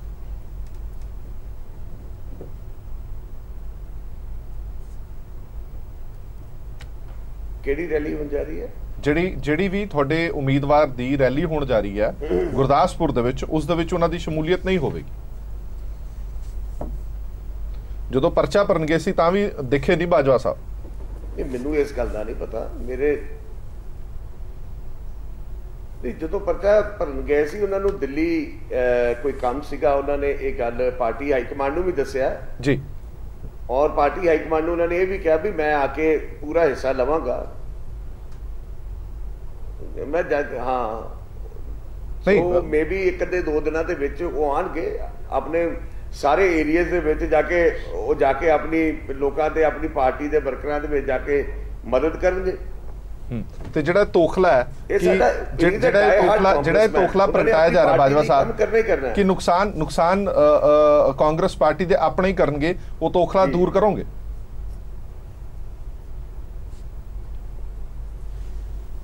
ਬਿਲਕੁਲ ਇਹ ਬੇਬੁਨਿਆਦ ਗੱਲਾਂ ਨੇ। ਹਮੇਸ਼ਾ ਦੇਖੋ ਇਲੈਕਸ਼ਨ ਤੋਂ ਪਹਿਲੇ ਟਿਕਟ ਲਈ ਹਰ ਬੰਦਾ ਕੋਸ਼ਿਸ਼ ਜ਼ਰੂਰ ਕਰਦਾ ਹੈ, ਪਰ ਜਦੋਂ ਇੱਕ ਵਾਰ ਕੋਈ ਫੈਸਲਾ ਹੋ ਜਾਂਦਾ ਹੈ, ਪਾਰਟੀ ਹਾਈ ਕਮਾਂਡ ਕੋਈ ਫੈਸਲਾ ਕਰ ਲੈਂਦੀ ਹੈ ਤੇ ਫਿਰ ਉਸ ਤੇ ਕਾਂਗਰਸ ਔਰ ਮੈਂ ਤੁਹਾਨੂੰ ਅੱਗੇ ਦੱਸਿਆ ਚਲੋ ਤੁਸੀਂ ਇਹ ਦੱਸੋ ਅਣਮੰਨੇ ਮਨ ਨਾਲ ਮੰਨ ਰਹੇ ਹੋ ਫੈਸਲਾ ਮਨ ਨਾਲ ਮੰਨ ਰਹੇ ਹੋ ਜਾਂ ਅਣਮੰਨੇ ਮਨ ਨਾਲ ਮੰਨ ਰਹੇ ਹੋ? ਉਮੀਦਵਾਰੀ ਤੁਸੀਂ ਦਰਸਾਈ ਸੀ, ਉਮੀਦਵਾਰੀ ਨਹੀਂ ਮਿਲੀ ਔਰ ਤੁਹਾਨੂੰ ਹੁਣ ਪਾਰਟੀ ਹਾਈ ਕਮਾਨ ਦਾ ਫੈਸਲਾ ਮੰਨਣਾ ਹੀ ਪਏਗਾ ਕੋਲਾ ਘੁੱਟ ਭਰ ਕੇ। ਇਹ ਨਹੀਂ ਗੱਲ ਹੁੰਦੀ, ਇਹ ਨਹੀਂ, ਬਿਲਕੁਲ ਮੈਂ ਇਸ ਗੱਲ ਨਾਲ ਮੁਤਫਿਕ ਨਹੀਂ ਹਾਂ। ਅਸੀਂ ਸਾਰੇ ਆ ਕੇ ਅੱਜ ਸੁਨੀਲ ਜਾਖੜ ਜੀ ਦਾ ਪਰਚਾ ਵੀ ਭਰਿਆ ਹੈ, ਮੈਂ ਖੁਦ ਨਾਲ ਗਿਆ। ਤੁਹਾਡਾ ਕੀ ਖਿਆਲ ਹੈ ਵੀ ਭਾਈ ਸਾਹਿਬ ਦੇ ਇਸ ਤੋਂ ਬਗੈਰ ਗਏ ਆ? ਬਿਲਕੁਲ ਉਹਨਾਂ ਦੀ ਸਹਿਮਤੀ ਨਾਲ ਗਏ ਆ। ਇਹੋ ਜੀ ਕੋਈ ਗੱਲ ਨਹੀਂ ਹੈ, ਇਹ ਸਿਰਫ ਇੱਕ ਲੋਕਾਂ ਦੇ ਵਿੱਚ ਇੱਕ ਉਹ ਚਰਚਾ ਬਣੀ, ਇਹੋ ਜੀ ਕੋਈ ਗੱਲ ਨਹੀਂ। ਤੁਹਾਡੇ ਸਾਹਮਣੇ ਸਾਰੀ ਕੰਪੇਨ ਚੱਲੀ ਹੈ। ਠੀਕ ਹੈ ਚੀਮਾ ਸਾਹਿਬ, ਦੋ ਚੀਜ਼ਾਂ ਬੜੀਆਂ ਸਾਫ਼ ਨੇ। ਤੁਸੀਂ ਇਹ ਤਾਂ ਵਾਰ-ਵਾਰ ਤੁਸੀਂ ਵੀ ਗਿਣਾ ਰਹੇ ਹੋ ਔਰ ਬੀਜੇਪੀ ਵਾਲੇ ਵੀ ਗਿਣਾ ਰਹੇ ਨੇ ਜਾਂ ਆਮ ਆਦਮੀ ਪਾਰਟੀ ਵੀ ਕਿ ਪਿਛਲੇ 6 ਮਹੀਨਿਆਂ ਦੇ ਵਿੱਚ ਸਰਕਾਰ ਨੇ ਜੋ ਵਾਅਦੇ ਕੀਤੇ ਸੀ ਉਹ ਪੂਰੇ ਨਹੀਂ ਹੋਏ। ਉਹਨਾਂ ਚੀਜ਼ਾਂ ਦਾ ਇਹਨਾਂ ਨੂੰ ਜਵਾਬ ਦੇਣਾ ਪਵੇਗਾ ਲੋਕਾਂ ਨੂੰ। ਮੈਨੂੰ ਇਹ ਨਹੀਂ ਸਮਝ ਆਉਂਦੀ, ਜਦੋਂ ਜਵਾਬ ਤਾਂ ਦੇਣਾ ਪਊਗਾ, ਪਰ ਤੁਹਾਨੂੰ ਕੀ ਲੱਗਦਾ ਕਿ ਜਿਹੜੀ ਵੋਟ ਜੇ ਉਹਨਾਂ ਨੂੰ ਨਹੀਂ ਪੈਂਦੀ ਫਿਰ ਤੁਹਾਡੇ ਖੇਮੇ ਨੂੰ ਕਿਵੇਂ ਪੈ ਜਾਊਗੀ? ਜੇ ਤੁਹਾਨੂੰ ਪੈਣੀ ਹੁੰਦੀ ਤਾਂ 6 ਮਹੀਨੇ ਪਹਿਲਾਂ ਪੈ ਜਾਂਦੀ। ਦੇਖੋ ਗੱਲ ਹੈ ਵੀ ਇਹ ਜਿਹੜੇ 6 ਮਹੀਨੇ ਨੇ ਸਾਡੇ ਵਾਸਤੇ ਬਹੁਤ ਜਿਹੜੇ ਅਹਿਮ ਰਹੇ ਆ। ਇੱਕ ਤਾਂ ਇਹ ਹੈ ਕਿ ਕਾਂਗਰਸ ਪਾਰਟੀ ਜਿਹੜੀ 6 ਮਹੀਨੇ 'ਚ ਤਾਂ ਆਮ ਆਦਮੀ ਪਾਰਟੀ ਕਹਿੰਦੀ ਸਾਡੇ ਲਈ ਅਹਿਮ ਰਹੇ ਨੇ, ਤੁਸੀਂ ਤਾਂ ਚੁੱਪ ਰਹੇ ਹੋ, ਤੁਸੀਂ ਤਾਂ ਮੁੱਦਾ ਹੀ ਨਹੀਂ ਕੋਈ ਚੁੱਕਿਆ। ਮੈਂ ਦੱਸਦਾ ਇਸ ਕਰਕੇ ਕਿਉਂਕਿ ਮੁੱਦਾ ਤਾਂ ਅਸੀਂ ਜਿਹੜੀ ਇਹਨਾਂ ਨੂੰ ਆਪਣਾ ਪ੍ਰੋਮਿਸ ਪੂਰਾ ਕਰਨ ਵਾਸਤੇ ਸਮਾਂ ਦਿੱਤਾ ਸੀ ਕਿ ਆਪਣਾ ਤੁਸੀਂ ਪ੍ਰੋਮਿਸ ਪੂਰਾ ਕਰੋ। ਇੱਕ ਮੈਚੁਰ ਪਾਰਟੀ ਹੋਣ ਦੇ ਨਾਤੇ ਜਿੰਨਾ ਕੁ ਸਮਾਂ ਦੇਣਾ ਚਾਹੀਦਾ ਸੀ ਉਹਨਾਂ ਸਮਾਂ ਅਸੀਂ ਇਹਨਾਂ ਨੂੰ ਦਿੱਤਾ। ਲੇਕਿਨ ਸਾਨੂੰ ਜਿਹੜਾ ਵੱਡਾ ਫਾਇਦਾ ਇਹ ਹੋਇਆ ਕਿ ਸਾਡੇ ਖਿਲਾਫ ਜਿਹੜਾ ਕਾਂਗਰਸ ਪਾਰਟੀ ਨੇ ਤੇ ਆਮ ਆਦਮੀ ਪਾਰਟੀ ਨੇ ਕੂੜ ਪ੍ਰਚਾਰ ਕੀਤਾ ਸੀ। ਕਿਉਂਕਿ ਡਿਵੈਲਪਮੈਂਟ ਦੀ ਪੱਖੋਂ ਤੁਸੀਂ ਸਾਰੇ ਜਾਣਦੇ ਹੋ ਕਿ ਕੋਈ ਕਸਰ ਨਹੀਂ ਸੀ ਸਰਕਾਰ ਦੇ ਕੰਮਕਾਜ 'ਚ। ਇਸ਼ੂ ਜਿਹੜੇ ਬਣਾਏ ਗਏ ਸੀ ਸ਼੍ਰੀ ਗੁਰੂ ਗ੍ਰੰਥ ਸਾਹਿਬ ਜੀ ਦੀਆਂ ਬੇਅਦਬੀ ਦੀਆਂ ਘਟਨਾਵਾਂ ਦਾ ਇਸ਼ੂ ਬਣਿਆ ਸੀ, ਉਹ ਫਿਰ ਵੀ ਜਿਹਦੇ ਤੇ ਅਸੀਂ ਸਫਾਈਆਂ ਦਿੰਦੇ ਰਹੇ ਸੀ ਕਿ ਇਹਦੇ ਤੇ ਸਾਰਿਆਂ ਨੂੰ ਇਕੱਠੇ ਹੋਣਾ ਚਾਹੀਦਾ, ਇਹਨੂੰ ਰਾਜਨੀਤਿਕ ਇਸ਼ੂ ਨਹੀਂ ਬਣਾਉਣਾ ਚਾਹੀਦਾ। ਪਰ ਇਹਨਾਂ ਨੇ ਜਿਹੜਾ ਬਲੇਮ ਲਾਇਆ ਸੀ ਦੋਨਾਂ ਪਾਰਟੀਆਂ ਨੇ ਉਹ ਸਾਡੀ ਸਰਕਾਰ ਤੇ ਲਾਇਆ ਸੀ। ਅੱਜ ਜਦੋਂ ਘਟਨਾਵਾਂ ਲਗਾਤਾਰ ਹੋ ਰਹੀਆਂ, ਅੱਜ ਪੰਜਾਬ ਦੀ ਜਨਤਾ ਜਿਹੜੀ ਹੈ ਇਹਨਾਂ ਦੋਨਾਂ ਨੂੰ ਜਿਹੜੀ ਹੈ ਉਸ ਗੱਲ ਦੇ ਉੱਤੋਂ ਕਹਿ ਰਹੀ ਹੈ ਕਿ ਹੁਣ ਦੱਸੋ ਕਿ ਤੁਸੀਂ ਜੇ ਉਦੋਂ ਅਕਾਲੀ ਦਲ ਦੇ ਉੱਤੇ ਲਾਉਂਦੇ ਸੀ ਤੇ ਹੁਣ ਸਰਕਾਰ ਬਦਲ ਗਈ, ਫਿਰ ਗੁਰੂ ਗ੍ਰੰਥ ਸਾਹਿਬ ਦੀਆਂ ਘਟਨਾਵਾਂ ਬੰਦ ਕਿਉਂ ਨਹੀਂ ਹੋਈਆਂ? ਇੱਕ ਤਾਂ ਇਹ ਜਿਹੜਾ ਝੂਠਾ ਦੋਸ਼ ਸੀ ਅਕਾਲੀ ਦਲ ਤੇ ਆਪਣੇ ਆਪ ਧੋਤਾ ਗਿਆ। ਦੂਜਾ ਸੀ ਇੱਕ ਨਸ਼ਿਆਂ ਦਾ ਬਹੁਤ ਵੱਡਾ, ਇਹਨਾਂ ਨੇ ਕਿਹਾ ਸੀ ਕਿ ਬੜੇ ਵੱਡੇ ਨਸ਼ੇ ਦੇ ਸੁਦਾਗਰ, ਬੜੀਆਂ ਵੱਡੀਆਂ ਮੱਛੀਆਂ ਤੇ 70% ਜਿਹੜੇ ਪੰਜਾਬ ਦੇ ਨਸ਼ੇੜੀ ਆ। ਅੱਜ ਉਹ ਵੀ ਜਿਹੜਾ ਲਿਫਾਫਾ ਉਹ ਸਾਰਾ ਖੁੱਲ ਗਿਆ। ਅਸੀਂ ਓਪਨਲੀ ਚੈਲੰਜ ਕੀਤਾ ਇਹਨਾਂ ਨੂੰ ਕਿ ਇੱਕ ਵੀ ਲੀਡਰ ਜਿਹੜਾ ਇਨਵੋਲਵਡ ਸੀ ਉਹਦੇ 'ਚ ਫੜ ਕੇ ਦਿਖਾਓ। ਅੱਜ ਪੀਜੀਆਈ ਦੀ ਸਟੱਡੀ ਵੀ ਆ ਗਈ ਕਿ 1% ਤੋਂ ਘੱਟ ਜਿਹੜੇ ਆ ਉਹ ਪੰਜਾਬ ਦੇ ਵਿੱਚ ਨਸ਼ੇ ਆ। ਇਸ ਕਰਕੇ ਇਹ ਵੀ ਜਿਹੜੀ ਚਪੇੜ ਆ ਇਹਨਾਂ ਦੇ ਮੂੰਹ ਦੇ ਉੱਤੇ ਵੱਜੀ ਹੈ ਕਿ ਤੁਸੀਂ ਲੋਕੀ ਸਮਝ ਗਏ ਕਿ ਠੀਕ ਆ ਕਿ 10 ਸਾਲ ਦਾ ਸਰਕਾਰ ਦਾ ਲੰਬਾ ਪੀਰੀਅਡ ਸੀ, ਅਸੀਂ ਇਹਨਾਂ ਦੇ ਪ੍ਰਚਾਰ ਦੇ ਵਿੱਚ ਆ ਕੇ ਇਹਨਾਂ ਗੱਲਾਂ ਕਰਕੇ ਵਿਰੋਧ ਸਰਕਾਰ ਦਾ ਕਰ ਦਿੱਤਾ, ਪਰ ਅਸਲੀਅਤ ਇਹ ਹੈ ਕਿ ਅਸੀਂ ਡਿਵੈਲਪਮੈਂਟ ਇਗਨੋਰ ਕਰ ਦਿੱਤੀ ਔਰ ਜਿਹੜੇ ਅਸਲੀ ਮੁੱਦਾ ਜਿਹੜਾ ਸਾਨੂੰ ਲੈਣਾ ਚਾਹੀਦਾ ਸੀ ਅਸੀਂ ਇਹਨਾਂ ਦੇ ਗਲਤ ਪ੍ਰਚਾਰ ਕਰਕੇ ਆ ਗਏ। ਅੱਜ ਹੁਣ ਆਮ ਆਦਮੀ ਪਾਰਟੀ ਨੂੰ ਵੀ ਇੱਕ ਚੀਜ਼ ਦਾ ਜਵਾਬ ਨਾਲ ਦੇਣਾ ਪੈਣਾ ਕਾਂਗਰਸ ਨੂੰ, ਕਿਉਂਕਿ ਜਿਹੜਾ ਕਰਜ਼ਾ ਮਾਫੀ ਦਾ ਇਸ਼ੂ ਸੀਗਾ ਇਸ ਗੱਲ ਦਾ ਮੈਂ ਜਵਾਬ ਦੇਣਾ ਕੱਲਾ ਕਾਂਗਰਸ ਪਾਰਟੀ ਦਾ ਨਹੀਂ ਸੀਗਾ, ਦੋਨਾਂ ਦੇ ਫਾਰਮ ਇੱਕੋ ਜਿਹੇ ਭਰਾਏ ਹੋਏ ਆ। ਹੁਣ ਗੱਲ ਇਹ ਹੈ ਕਿ ਆਮ ਆਦਮੀ ਪਾਰਟੀ ਨੂੰ ਵੀ ਇਹ ਦੱਸਣਾ ਪਊਗਾ ਕਿ ਚਲੋ ਕਾਂਗਰਸ ਦਾ ਤਾਂ ਹੁਣ ਜਲੂਸ ਨਿਕਲ ਗਿਆ ਕਿ ਉਹਨਾਂ ਦਾ ਸਾਰਿਆਂ ਨੂੰ ਪਤਾ ਲੱਗ ਗਿਆ ਕਿ ਝੂਠ ਮੁੱਕਰ ਗਏ। ਇਹਨਾਂ ਨੇ ਹਾਲੇ ਤੱਕ ਆਪਣਾ ਫਾਰਮੂਲਾ ਨਹੀਂ ਦੱਸਿਆ ਕਿ ਸਾਡੇ ਕੋਲ ਕਿਹੜਾ ਫਾਰਮੂਲਾ ਸੀ। ਇਹਨਾਂ ਫਾਰਮੂਲਾ ਕੀ ਦੱਸਣਾ, ਔਰ ਇਹਨਾਂ ਨੇ ਫਾਰਮੂਲਾ ਉਹਨਾਂ ਨੂੰ ਦੇਣਾ ਚਾਹੀਦਾ ਸੀ ਕਿ ਜੇ ਇਹ ਸੱਚੇ ਸੀ, ਇਹਨਾਂ ਨੇ ਝੂਠ ਨਹੀਂ ਸੀ ਬੋਲਿਆ, ਕਰਨਾ ਤੇ ਇਹਨਾਂ ਨੇ ਵੀ ਫਰਾਡ ਹੀ ਸੀ ਜੋ ਉਹਨਾਂ ਨੂੰ ਵੋਟਾਂ ਪੈਂਦੀਆਂ ਜੋ ਕਾਂਗਰਸ ਨੇ ਕੀਤਾ ਉਹਨਾਂ ਨੇ ਵੀ ਕਰਨਾ ਚਾਹੀਦਾ। ਇਹਨਾਂ ਦਿੱਲੀ ਤੋਂ ਵੋਟ ਠੇਕੇ ਖਲਵਾ ਤੇ ਸ਼ਰਾਬ ਦੇ ਨਾਲ ਕਿਹੜਾ ਨਸ਼ੇ ਮੁਕਤੀ ਦੇ ਕੰਮ ਕਰਨੇ। ਮੈਂ ਜਸੇਜ ਜੀ ਨੂੰ ਸਭ ਫਿਰ ਪੁੱਛਦਾ ਕਿ ਤੁਸੀਂ ਕਿਰਪਾ ਕਰਕੇ ਪੰਜਾਬ ਤੇ ਆਸਾਨ ਕਰੋ, ਪੰਜਾਬ ਦੀ ਕਿਸਾਨੀ ਤੇ ਤਰਸ ਕਰੋ। ਅੱਜ ਜੇ ਤੁਸੀਂ ਟੀਵੀ ਤੇ ਦੱਸਦੇ ਹੋ ਫਾਰਮੂਲਾ ਕਿ 90,000 ਕਰੋੜ ਦਾ ਕਿਸਾਨੀ ਦਾ ਕਰਜ਼ਾ ਮਾਫ ਕਰਨ ਦਾ, ਤੁਹਾਡਾ ਫਾਰਮੂਲਾ ਕੀ ਸੀ? ਚਲੋ ਆਪਾਂ ਜਵਾਬ ਦੇ ਦਿੰਦੇ ਕਿਸਾਨੀ ਦਾ ਜਿਹੜਾ ਫਾਇਦਾ ਤੁਹਾਨੂੰ ਪੈਸਾ ਕਿੱਥੋਂ ਆਉਣਾ? ਮੈਂ ਬਾਜਵਾ ਸਾਹਿਬ ਆਨਾ ਤੁਹਾਡੇ ਕੋਲ 2 ਮਿੰਟ ਦੇ ਦਿਓ, ਤੁਹਾਡੇ ਕੋਲ ਆਨਾ ਵਾਪਸ। ਮੈਂ ਆਂਦਾ ਤੁਹਾਡੇ ਕੋਲ ਵਾਪਸ, ਮੈਨੂੰ ਪਹਿਲੇ ਮੌਕਾ ਦਿਓ। ਮੈਂ ਆਂਦਾ ਜੀ ਵਾਪਸ ਬਾਜਵਾ ਸਾਹਿਬ ਬਸ 1 ਮਿੰਟ। ਹਾਂ ਦੇਖੋ, ਪਹਿਲੀ ਗੱਲ ਤਾਂ ਇਹ ਜਿਹੜੀ ਗੱਲ ਕਰ ਰਹੇ ਹੈ ਨਸ਼ੇ ਦੀ, ਠੀਕ ਹੈ, ਡਾਕਟਰ ਅਵਸਥੀ ਦੀ ਉਹ ਰਿਪੋਰਟ ਹੈਗੀ ਹੈ ਪੀਜੀਆਈ ਦੇ, ਉਹਦੇ ਚ ਸਟੇਟ ਦਾ ਪਹਿਲੀ ਗੱਲ ਤਾਂ ਕੋਈ ਰੋਲ ਹੀ ਨਹੀਂ ਸੀਗਾ, ਦੂਰ ਤੱਕ ਸਟੇਟ ਤੋਂ ਕੋਈ ਡੇਟਾ ਨਹੀਂ ਮੰਗਿਆ ਗਿਆ ਉਹਦੇ ਚ। ਦੂਜੀ ਗੱਲ, ਇੱਕ ਨਿਊਜ਼ਪੇਪਰ ਨੇ ਓਨਲੀ ਵਰਡ ਯੂਜ਼ ਕਰਤਾ, ਬਾਕੀ ਨਿਊਜ਼ਪੇਪਰ ਕਿਸੇ ਨੇ ਨਹੀਂ ਕੀਤਾ ਸੀਗਾ। ਐਂਡ ਫਾਈਨਲ ਗੱਲ ਜਿਹੜੀ ਬਹੁਤ ਅਲਟੀਮੇਟ ਹੈ, ਜਿਹੜੀ ਕਿ ਹਜੇ ਤੱਕ ਲੋਕਾਂ ਦੇ ਸਾਹਮਣੇ ਨਹੀਂ ਆ ਰਹੀ, ਉਸੇ ਡਾਕਟਰ ਅਵਸਥੀ ਨੇ ਜਿਹਨੇ ਰਿਪੋਰਟ ਦਿੱਤੀ ਹੈ, ਉਹਨੇ ਅਗਲੇ ਦਿਨ ਸਟੇਟਮੈਂਟ ਦਿੱਤੀ ਹੈ, ਅਨਕੰਡੀਸ਼ਨਲ ਸਟੇਟਮੈਂਟ ਕਿ ਇਹ ਜਿਹੜਾ ਮੈਂ ਸਰਵੇ ਕੀਤਾ ਉਹਨਾਂ ਨੇ that is not final. And ਉਹਦੇ ਚ ਰੂਰਲ ਤਬਕਾ, ਗਰੀਬ ਤਬਕਾ, ਕਾਲਜ ਗੋਇੰਗ ਤਬਕਾ, ਪਾਰਟੀ ਗੋਇੰਗ ਤਬਕਾ, ਇਹ ਜਿਹੜੇ ਤਬਕੇ ਨੇ ਇਹਨਾਂ ਚੋਂ ਕਿਸੇ ਨੂੰ ਵੀ ਸਟੱਡੀ 'ਚ ਇਨਕਲੂਡ ਹੀ ਨਹੀਂ ਕੀਤਾ। ਠੀਕ ਹੈ, ਦੈਟ ਇਜ਼ ਅ ਰਿਐਲਿਟੀ। ਇਹ ਇੱਕ ਸਰਵੇ ਨੂੰ ਫੜ ਕੇ ਅੱਜ ਬਹਿ ਗਏ ਨੇ ਐਂਡ ਮੈਂ ਤਾਂ ਇਹ ਕਹਿ ਰਿਹਾ ਕਿ ਜਿਸ ਦਿਨ ਸਰਵੇ ਆਇਆ ਉਸੇ ਦਿਨ ਇਹਨਾਂ ਨੂੰ ਕਿਵੇਂ ਪਤਾ ਸੀਗਾ ਕਿਹੜੇ ਤਬਕੇ ਨੂੰ ਫਿਰ ਸ਼ਾਮਿਲ ਕੀਤਾ ਗਿਆ? ਇਹ ਸਾਰੇ ਦੇ ਯੈਸ ਤੁਸੀਂ ਰਿਪੋਰਟ ਪੜ੍ਹੋ, ਮੈਂ ਰਿਪੋਰਟ ਬੜੇ ਕਲੋਜ਼ਲੀ ਪੜ੍ਹੀ ਹੈ। ਮੈਂ ਵੀ ਉਸ ਰਿਪੋਰਟ ਦੇ ਵਿੱਚ ਇਨ ਬਿਨ ਲਿਖਿਆ ਹੋਇਆ ਹੈ ਕਿ ਸਾਰੇ ਪਿੰਡਾਂ ਨੂੰ ਇਨਵੋਲਵ ਕੀਤਾ ਗਿਆ, 22 ਸ਼ਹਿਰਾਂ ਦੇ ਵਿੱਚ ਸਰਵੇ ਹੋਇਆ, 12 ਸਾਲ ਤੋਂ ਲੈ ਕੇ 60 ਸਾਲ ਦੀ ਉਮਰ ਦੇ ਬੱਚਿਆਂ ਨੂੰ ਲਿਆ ਗਿਆ। ਮੈਨੂੰ ਸਮਝ ਨਹੀਂ ਆਉਂਦੀ ਕਿਹੜੇ ਤਬਕੇ ਦੀ ਤੁਸੀਂ ਗੱਲ ਕਰ ਰਹੇ ਹੋ। ਬਿਲਕੁਲ ਹਰਪ੍ਰੀਤ ਜੀ, ਮੈਂ ਉਹੀ ਤੁਹਾਨੂੰ ਦੱਸ ਰਿਹਾ, ਇਹ ਡਾਕਟਰ ਅਵਸਥੀ ਦੀ ਆਪਣੀ ਸਟੇਟਮੈਂਟ ਹੈ। ਉਹਨਾਂ ਨੇ ਆਪ ਕਿਹਾ ਕਿ ਵੀ ਮੈਂ 6 ਤਬਕਿਆਂ ਨੂੰ, ਉਹਨਾਂ ਨੇ 6 ਤਬਕਿਆਂ ਨੂੰ ਹੱਥ ਵੀ ਨਹੀਂ ਲਾਇਆ। ਮੇਰੀ ਇੱਕ ਰਿਕੁਐਸਟ ਹੈ ਇਹਨਾਂ ਨੂੰ, ਜਸਤੀਸ਼ ਜੀ ਨੂੰ, ਇੱਕ ਤਾਂ ਪੀਜੀਆਈ ਨੈਸ਼ਨਲ ਨਹੀਂ ਇੰਟਰਨੈਸ਼ਨਲ ਲੈਵਲ ਦੀ ਸਾਡੀ ਜਿਹੜੀ ਆਰਗੇਨਾਈਜੇਸ਼ਨ ਸਰ ਪਰ ਹੈਗੀ ਸੈਂਟਰ ਦੇ ਅੰਡਰ ਹੈ, ਬੀਜੇਪੀ ਦੇ ਅੰਡਰ ਪੋਲੀਟੀਕਲ ਆਰਗੇਨਾਈਜੇਸ਼ਨ ਨਹੀਂ ਹੈ। ਪੰਜਾਬ ਗਵਰਨਮੈਂਟ ਨੇ ਇੱਕ ਟੀਮ ਬਣਾਈ ਸੀ, ਇੱਕ ਕਮੇਟੀ ਬਣਾਈ ਸੀ ਕਿ ਇਹ ਜਾਂਚ ਕਰੇ। ਉਹ ਕਈ ਸਾਲਾਂ ਤੋਂ ਜਾਂਚ ਕਰ ਰਹੀ ਹੈ, ਹੁਣ ਇੱਕ ਦਿਨ ਨਹੀਂ। ਔਰ ਅਜੀਤ ਅਵਸਥੀ ਨੋਨ ਇੱਕ ਇਹੋ ਜਿਹੀ ਸ਼ਖਸੀਅਤ ਹੈ, ਇਹ ਵੈਲ ਨੋਨ ਡਾਕਟਰ ਨੇ ਸਟੇਟ ਦੇ ਕੋਈ ਪੀਜੀਆਈ ਦਾ ਮੰਨਿਆ ਹੈਡ ਆਫ ਦੀ ਡਿਪਾਰਟਮੈਂਟ ਹੈ, ਸਾਈਕੀ ਡਿਪਾਰਟਮੈਂਟ। ਮੈਂ ਇਹਨਾਂ ਚੀਜ਼ਾਂ ਨੂੰ ਕੰਟਰਡਿਕਟ ਨਹੀਂ ਕਰ ਰਿਹਾ। ਨਹੀਂ ਤੁਸੀਂ ਆਈ ਐਮ ਨਾਟ ਕਿ ਹੈ ਸੈਂਟਰ ਦੇ ਅੰਦਰ ਸੈਂਟਰ ਬੀਜੇਪੀ ਹੈ, ਉਹਦੇ ਸਟੇਟ ਤੋਂ ਇਨਪੁਟ ਨਹੀਂ। ਯੈਸ ਐਂਡ ਪ੍ਰਭਾਵਿਤ ਹੀ ਨਹੀਂ ਹੈ। ਮੈਂ ਜਿਹਨੂੰ ਇਦਾਂ ਬਦਨਾਮ ਨਾ ਕਰੋ, ਜਿਹੜੇ ਦੇਸ਼ ਸਾਹਿਬ ਪਲੀਜ਼ ਉਹਨਾਂ ਨੂੰ ਤੁਹਾਡਾ ਨਾ ਬਣਾਓ। ਮੈਂ ਬਦਨਾਮ ਨਹੀਂ ਕਰ ਰਿਹਾ, ਇਹਨਾਂ ਦੀ ਸਟੇਟਮੈਂਟ ਅਗਲੇ ਦਿਨ ਦੀ ਜਿਹੜੀ ਨਹੀਂ ਚਲੋ ਆਪਣੀ ਡਿਬੇਟ ਨਹੀਂ ਜਸਦੀਪ ਜੀ ਬਿਲਕੁਲ ਤੁਹਾਨੂੰ ਦੱਸ ਰਿਹਾ ਸਾਹਿਬ ਤੋਂ ਇੱਕ ਸਵਾਲ ਪੁੱਛਣਾ ਚਾਹੁੰਦਾ। ਢਿੱਲੋਂ ਸਾਹਿਬ ਜੀ ਚਲੋ ਆਪਾਂ ਉਸ ਇਸ਼ੂ ਤੇ ਕਰ ਲਾਂਗੇ ਡਿਬੇਟ। ਮੈਂ ਕੀਤੀ ਸੀ ਡਿਬੇਟ। ਮੈਂ ਜਸਤੇ ਜੀ ਕੀ ਯਾਦ ਕਰਾਦਾ, ਇੱਕ ਮਿੰਟ ਯਾਦ ਕਰਾਦਾ, ਮੈਂ ਜਿਸ ਦਿਨ ਰਿਪੋਰਟ ਆਈ ਸੀ ਉਸ ਦਿਨ ਡਿਬੇਟ ਕੀਤੀ ਸੀ, ਤੁਹਾਡੇ ਬੁਲਾਰੇ ਆਏ ਸੀ, ਉਹਨਾਂ ਨੇ ਵੀ ਮੰਨਿਆ ਸੀ ਕਿ ਇਹ ਪੀਜੀਆਈ ਦੀ ਰਿਪੋਰਟ ਸਹੀ ਹੈ। ਸਰ ਤੁਹਾਨੂੰ ਮੈਂ ਉਹ ਰਿਕਾਰਡਿੰਗ ਵੀ ਕਰਕੇ ਦਿਖਾ ਦਾਂਗਾ। ਤੁਸੀਂ Harpreet ji please try to understand, ਜਿਸ ਦਿਨ ਆਈ ਰਿਪੋਰਟ ਉਸ ਤੋਂ ਅਗਲੇ ਦਿਨ ਡਾਕਟਰ ਅਵਸਥੀ ਨੇ ਸਟੇਟਮੈਂਟ ਦਿੱਤੀ। ਇਹ ਕਹਤਾ ਕਿ ਮੇਰੀ ਰਿਪੋਰਟ ਗਲਤ ਹੈ। ਉਹਨਾਂ ਨੇ ਇਹ ਕਿਹਾ this report is not final and he has not taken into consideration many. ਦਾ ਮਤਲਬ ਇਹਦਾ ਆਪਣੇ ਮਤਲਬ ਦੀ ਇੱਕ ਲਾਈਨ ਚੁੱਕ ਲੈਂਦੇ ਜੇ, ਉਸ ਤੋਂ ਬਾਅਦ ਤੁਸੀਂ ਆਪਣਾ ਸ਼ੁਰੂ ਕਰਦੇ ਹੋਣਾ ਹੀ ਸੀਗਾ। ਇਹ ਤਾਂ ਮੈਨੂੰ ਪਤਾ ਹੀ ਸੀਗਾ ਤੇ ਡਿਬੇਟ ਢਿੱਲੋਂ ਸਾਹਿਬ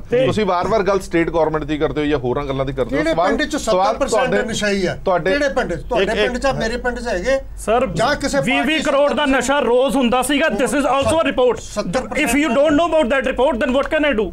ਬਰਾੜ ਸਾਹਿਬ 20 ਕਰੋੜ ਦਾ ਨਸ਼ਾ ਰੋਜ਼, ਪੰਜਾਬ ਚ 20 ਕਰੋੜ ਦਾ ਨਸ਼ਾ ਰੋਜ਼, ਇਹ ਵੀ ਸਰਵੇ ਹੈ। 10 ਬੰਦੇ ਬੈਠੇ ਆ, ਇਹਨਾਂ ਚੋਂ ਕਿੰਨੇ 70% 7 ਬੰਦੇ 10 ਚੋਂ ਨਸ਼ਈ ਹੈਗੇ।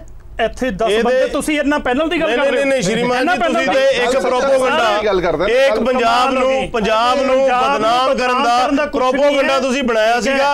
ਇੱਕ ਕਾਂਗਰਸ ਨੇ ਵੀ ਇਦਾਂ ਹੀ ਬਣਾਇਆ ਸੀ। ਰਾਹੁਲ ਗਾਂਧੀ ਆਉਂਦਾ, ਉਹ ਆਣ ਕੇ ਇਹੋ ਜਿਹੇ ਬਿਆਨ ਦਿੰਦਾ। ਤੁਹਾਡਾ ਕੇਜਰੀਵਾਲ ਸਾਹਿਬ ਆਉਂਦਾ, ਉਹ ਵੀ ਆ ਕੇ ਇਹੋ ਜਿਹੇ ਬਿਆਨ ਦਿੰਦਾ। ਪੰਜਾਬ ਨੂੰ ਸਪੈਸ਼ਲੀ ਟਾਰਗੇਟ ਕਰਕੇ ਤੁਸੀਂ ਪਿਛਲੀਆਂ ਜਿਹੜੀਆਂ ਦੇਖੋ, ਮੈਂ ਉਹੀ ਗੱਲ ਕਰ ਰਿਹਾ, ਅਕਾਲੀ ਦਲ ਬੀਜੇਪੀ ਨੇ ਜਿਹੜੀਆਂ ਅਚੀਵਮੈਂਟ ਕੀਤੀਆਂ ਸੀ ਉਹਨਾਂ ਤੋਂ ਧਿਆਨ ਭਟਕਾਉਣ ਲਈ ਤੁਸੀਂ ਬਿਨਾਂ ਵਜ੍ਹਾ ਦਾ 2 ਲੱਖ ਕਰੋੜ ਕਰਜ਼ਾ, ਤੁਹਾਨੂੰ ਕੋਈ ਅਚੀਵਮੈਂਟ ਨਜ਼ਰ ਨਹੀਂ ਆਉਣੀ, ਤੁਹਾਨੂੰ ਰੋਡਸ ਨਜ਼ਰ ਨਹੀਂ ਆਉਂਦੀਆਂ, ਤੁਹਾਨੂੰ ਨਾ ਬਿਜਲੀ ਦੇ ਨਜ਼ਰ ਆਉਂਦੇ ਨੇ। ਮਲੇਰਕੋਟਲੇ ਦੀ ਜੇਲ੍ਹ ਪਹਿਲਾਂ ਲੱਗਦੇ ਸੀ ਤੇ ਅੱਜ ਬਿਜਲੀ ਕਿੱਦਾਂ ਜਾਂਦੀ ਹੈ? ਆਸ਼ਰਮ ਗਿਰਵੀ ਰੱਖਣਾ ਨਾ ਤੁਸੀਂ, ਜੇ 5 ਸਾਲ ਤੁਸੀਂ ਗਲਤੀ ਨਾਲ ਹੋਰ ਰਹਿ ਜਾਂਦੇ ਤੁਸੀਂ। ਚਲੋ ਦੁਬਾਰਾ ਆਪਾਂ ਮੁੱਦੇ ਦੇ ਉੱਤੇ ਆ ਜਾਈਏ, ਇਹਦੇ ਉੱਤੇ ਦੁਬਾਰਾ ਡਿਬੇਟ ਰੱਖ ਲਿਓ, ਮੈਂ ਤੁਹਾਨੂੰ ਸਾਰੀ ਦੀ ਸਾਰੀ ਰਿਪੋਰਟ ਦੇਵਾਂਗੇ। ਮੈਂ ਜਸਤੇਜ ਜੀ ਤੁਸੀਂ GST ਇੱਕ ਮਿੰਟ ਭਾਜੀ ਪਹਿਲਾਂ ਇਹਨੂੰ ਕਲੀਅਰ ਕਰ ਲਈਏ ਆਪਾਂ ਕਿ ਦਿੱਲੀ ਦੇ ਅੰਦਰ ਇਹਨਾਂ ਨੇ ਕਿਹਾ ਸੀਗਾ ਕਿ ਨਸ਼ਾ ਜੀ ਅੱਜ ਜਗ੍ਹਾ ਜਗ੍ਹਾ ਤੇ ਦਿੱਲੀ ਠੇਕੇ ਖੁਲਵਾਏ ਗਏ ਨੇ ਕੇਜਰੀਵਾਲ ਸਰਕਾਰ ਵੱਲੋਂ ਬਕਾਇਦਾ। ਉਹ ਜਿਹੜੇ ਪਹਿਲਾਂ ਇੱਕ ਨਿਯਮ ਸੀਗਾ, ਇਹਨੂੰ ਕਹਿੰਦੇ ਆ ਮੁੱਦੇ ਤੋਂ ਭਟਕਣਾ। ਹੁਣ ਮੁੱਦੇ ਲੀਗਲ ਨਸ਼ਾ ਤੋਂ ਭਟਕ ਕੇ ਤੁਸੀਂ ਲੈ ਕੇ ਗਏ ਹੋ। ਅਸੀਂ ਗੱਲ ਕਰ ਰਹੇ ਗੁਰਦਾਸਪੁਰ ਦੇ ਇਲੈਕਸ਼ਨ ਦੀ, ਤੁਸੀਂ ਚੁੱਕ ਕੇ ਲੈ ਗਏ ਹੋ ਉਧਰ। ਨਸ਼ਾ ਬੈਨ ਨਸ਼ਾ ਬਿਲਕੁਲ ਨਹੀਂ, ਨਸ਼ਾ 'ਚ ਫਰਕ ਹੈ। ਚਲੋ ਇਲੀਗਲ ਨਸ਼ਾ, ਚਲੋ ਆਪਾਂ ਅੱਜ ਦੇ ਮੁੱਦੇ ਤੇ ਆ ਜਾਈਏ। ਜਿੱਦਣ ਕਹੋਗੇ ਉਧਰ ਬਹਿਸ ਕਰ ਲਾਂਗੇ ਆਪਾਂ। ਛੋਟਾ ਜਿਹਾ ਐਡ ਆਨ ਕਰਦਾ, ਛੋਟਾ ਜਿਹਾ ਇੱਕ ਮਿੰਟ। ਲੀਗਲ ਨਸ਼ੇ ਦੀ ਪੇਂਟ ਇੱਕ ਮੁੰਡਾ ਚੜ ਗਿਆ, ਗੁਰਪ੍ਰੀਤ ਸਿੰਘ, 19 ਸਾਲ ਦਾ ਬੱਚਾ, ਜਿਸ ਨੂੰ ਲੀਗਲ ਨਸ਼ੇ ਨਹੀਂ ਮਾਰਤਾ, ਸ਼ਰਾਬ ਪੀ ਕੇ ਗੱਡੀ 'ਚ ਰੋਣ ਦਿੱਤਾ ਗਿਆ। ਆਪਾਂ ਲੀਗਲ ਤੇ ਇਲੀਗਲ ਨਸ਼ੇ ਦੀ ਗੱਲ ਨਾ ਕਰੀਏ। ਨਸ਼ਾ ਨਸ਼ਾ ਹੀ ਹੈ। ਨਹੀਂ ਸਰ, ਫਿਰ ਪਿੱਛੋਂ ਦੀ ਬੰਦ ਹੋਣਾ ਚਾਹੀਦਾ ਹੈ ਬਿਲਕੁਲ। ਐਂਡ ਅੱਜ ਦੀ ਡੇਟ ਦੇ ਵਿੱਚ ਸ਼ਰਾਬ ਦੇ ਠੇਕੇ ਉਸ ਤੋਂ ਬਾਅਦ ਬਹੁਤ ਕਰਬ ਵੀ ਹੋਏ ਦਿੱਲੀ 'ਚ। ਇਹ ਰਿਪੋਰਟ ਤੁਸੀਂ ਐਵੇਂ ਕਰੋ, ਇਹਦੇ ਉੱਪਰ ਇੱਕ ਕਿਸੇ ਪ੍ਰੋਪਰ ਦਿੱਲੀ ਦੇ ਵਿੱਚ ਅੱਜ ਵੀ ਰੇ ਪਾਰਟੀਆਂ, ਅਸੀਂ ਕੱਲ ਹੀ ਰੱਖ ਲੈਣੇ ਡਿਬੇਟ, ਆਪਾਂ ਕਰ ਲਾਂਗੇ। ਤੁਸੀਂ ਦਿੱਲੀ ਸਰ ਦੇਖੋ, ਦਿੱਲੀ 'ਚ ਅੱਜ ਵੀ ਰੇ ਪਾਰਟੀਆਂ ਉਦਾਂ ਹੀ ਚੱਲਦੀਆਂ ਨੇ, ਜਗ੍ਹਾ ਜਗ੍ਹਾ ਤੇ ਫਾਰਮ ਹਾਊਸਸ ਦੇ ਵਿੱਚ ਅੱਜ ਵੀ ਉਵੇਂ ਚੱਲਦੀਆਂ ਨੇ। ਔਰ ਦਿੱਲੀ ਦੇ ਅੰਦਰ ਤੁਹਾਡੀ ਪਰਫਾਰਮੈਂਸ ਹੈ ਕੀ ਉੱਥੇ? ਤੁਹਾਡੇ ਟਾਈਮ ਤੇ ਇੱਕ ਮਿੰਟ ਢਿੱਲੋਂ ਸਾਹਿਬ, ਤੁਹਾਡੇ ਟਾਈਮ ਤੇ ਰੇ ਪਾਰਟੀਆਂ ਪੰਜਾਬ ਚੱਲਦੇ ਸੀ। ਜਸਤੇਜ ਜੀ ਸਿੰਘ ਢਿੱਲੋਂ ਸਾਹਿਬ, ਇੱਕ ਗੱਲ ਇਹ ਵੀ ਹੈ ਕਿ ਜਿੰਨਾ ਕਿ ਇਮਤਿਹਾਨ ਇਹਨਾਂ ਦਾ ਤੁਸੀਂ ਸਖਤ ਮੰਨ ਰਹੇ ਹੋ, ਆਪ ਦਾ ਜਾਂ ਕਾਂਗਰਸ ਦਾ, ਉਹਨਾਂ ਤੁਹਾਡਾ ਵੀ ਹੈ। ਬਹੁਤ ਸਾਰੇ ਲੋਕ ਨੇ ਜਿਹੜੇ GST ਔਰ ਨੋਟਬੰਦੀ ਦੇ ਕਾਰਨ ਖਫਾ ਨੇ, ਉਹਨਾਂ ਨੂੰ ਜਵਾਬ ਤੁਸੀਂ ਕਿਵੇਂ ਦਿਓਗੇ? ਦੇਖੋ ਜੀ, ਖਾਸ ਤੌਰ ਤੇ ਜਿਸ ਏਰੀਆ ਦੀ ਆਪਾਂ ਗੱਲ ਕਰ ਰਹੇ ਹਾਂ ਗੁਰਦਾਸਪੁਰ ਦੀ, ਬਹੁਤਾ ਏਰੀਆ ਉਹਦੇ ਵਿੱਚੋਂ ਕਾਰੋਬਾਰੀ ਏਰੀਆ, ਉਸ ਕਾਰੋਬਾਰੀ ਏਰੀਆ ਦੇ ਉੱਤੇ GST ਦਾ ਬੜਾ ਫਰਕ ਪਿਆ। ਦੇਖੋ ਇਹ ਜਿਹੜੀਆਂ ਚੀਜ਼ਾਂ ਨੇ ਦੇਸ਼ ਦੇ ਹਿੱਤ ਵਿੱਚ ਨੇ।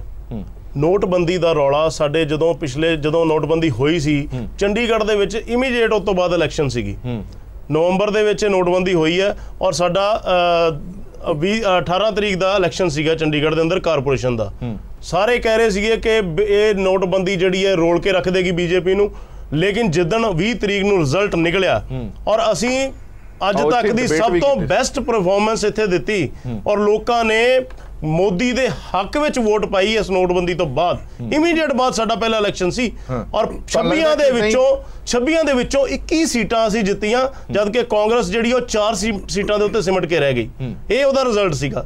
ਸੋ ਨੋਟਬੰਦੀ ਅੱਜ ਪਬਲਿਕ ਦੇਸ਼ ਦੀ ਜਨਤਾ ਸਮਝ ਰਹੀ ਹੈ ਕਿ ਜਦੋਂ ਇਹਨਾਂ ਨੂੰ ਸਾਰੀਆਂ ਚੀਜ਼ਾਂ ਤੋਂ ਇਹ ਜਿਹੜਾ ਪਿਛਲੀਆਂ ਘਪਲੇਬਾਜ਼ੀਆਂ, ਘੁਟਾਲੇਬਾਜ਼ੀਆਂ, ਕਾਲੇ ਧਨ ਇਕੱਠੇ ਕਰਨ ਵਾਲੀਆਂ, ਇਹਦੇ ਤੋਂ ਬਾਹਰ ਅੱਜ ਕੋਈ ਸਰਕਾਰ ਅਗਰ ਕੱਢਣ ਦੀ ਕੋਸ਼ਿਸ਼ ਕਰ ਰਹੀ ਹੈ ਤਾਂ ਉਹ ਇਮਾਨਦਾਰੀ ਨਾਲ ਭਾਰਤੀ ਜਨਤਾ ਪਾਰਟੀ ਕਰ ਰਹੀ ਹੈ ਔਰ ਦੇਸ਼ ਦੇ ਅੰਦਰ ਇਹ ਮਾਹੌਲ ਬੜੇ ਵਧੀਆ ਤਰੀਕੇ ਨਾਲ ਬਣਿਆ। ਉਸ ਤੋਂ ਬਾਅਦ ਕਿੰਨੀਆਂ ਇਲੈਕਸ਼ਨਾਂ ਆਈਆਂ, ਸਾਰੀਆਂ ਅਸੀਂ ਜਿੱਤਦੇ ਹੋਏ ਆਏ। ਬਾਜਵਾ ਸਾਹਿਬ ਕੁਝ ਕਹਿ ਰਹੇ ਨੇ, ਫਿਰ ਮੈਂ ਖਤਮ ਕਰਾਂਗਾ, ਮੇਰੇ ਕੋਲ ਟਾਈਮ ਘੱਟ। ਮੈਂ ਤੁਹਾਡੇ ਕੋਲ ਵੀ ਆ। ਦੇਖੋ ਜਿਹੜੇ ਮੇਜਰ ਮੁੱਦੇ ਨੇ ਉਹਦੇ ਵਿੱਚ ਸਾਰਿਆਂ ਨਾਲੋਂ ਵੱਡੀ ਜਿਹੜੀ ਗੱਲ ਹੈ, ਜਿਹੜੀ ਭਾਜਪਾ ਤੇ ਅਕਾਲੀ ਦਲ ਨੂੰ ਜਿਹੜੀ ਮਾਰ ਪੈਣੀ ਹੈ ਜੀ, ਇਹ ਇੱਕ ਤੇ ਜਿਹੜੀ ਤੇ ਡੀਮੋਨੇਟਾਈਜੇਸ਼ਨ, GST, ਇਹ ਬਿਲਕੁਲ ਰੋਲ ਕੇ ਸਾਰੇ ਲੋਕਾਂ ਦੇ ਵਿੱਚ ਬਹੁਤ ਵੱਡਾ ਇਸ ਦੇ ਖਿਲਾਫ ਇੱਕ ਅਸਰ ਹੈ।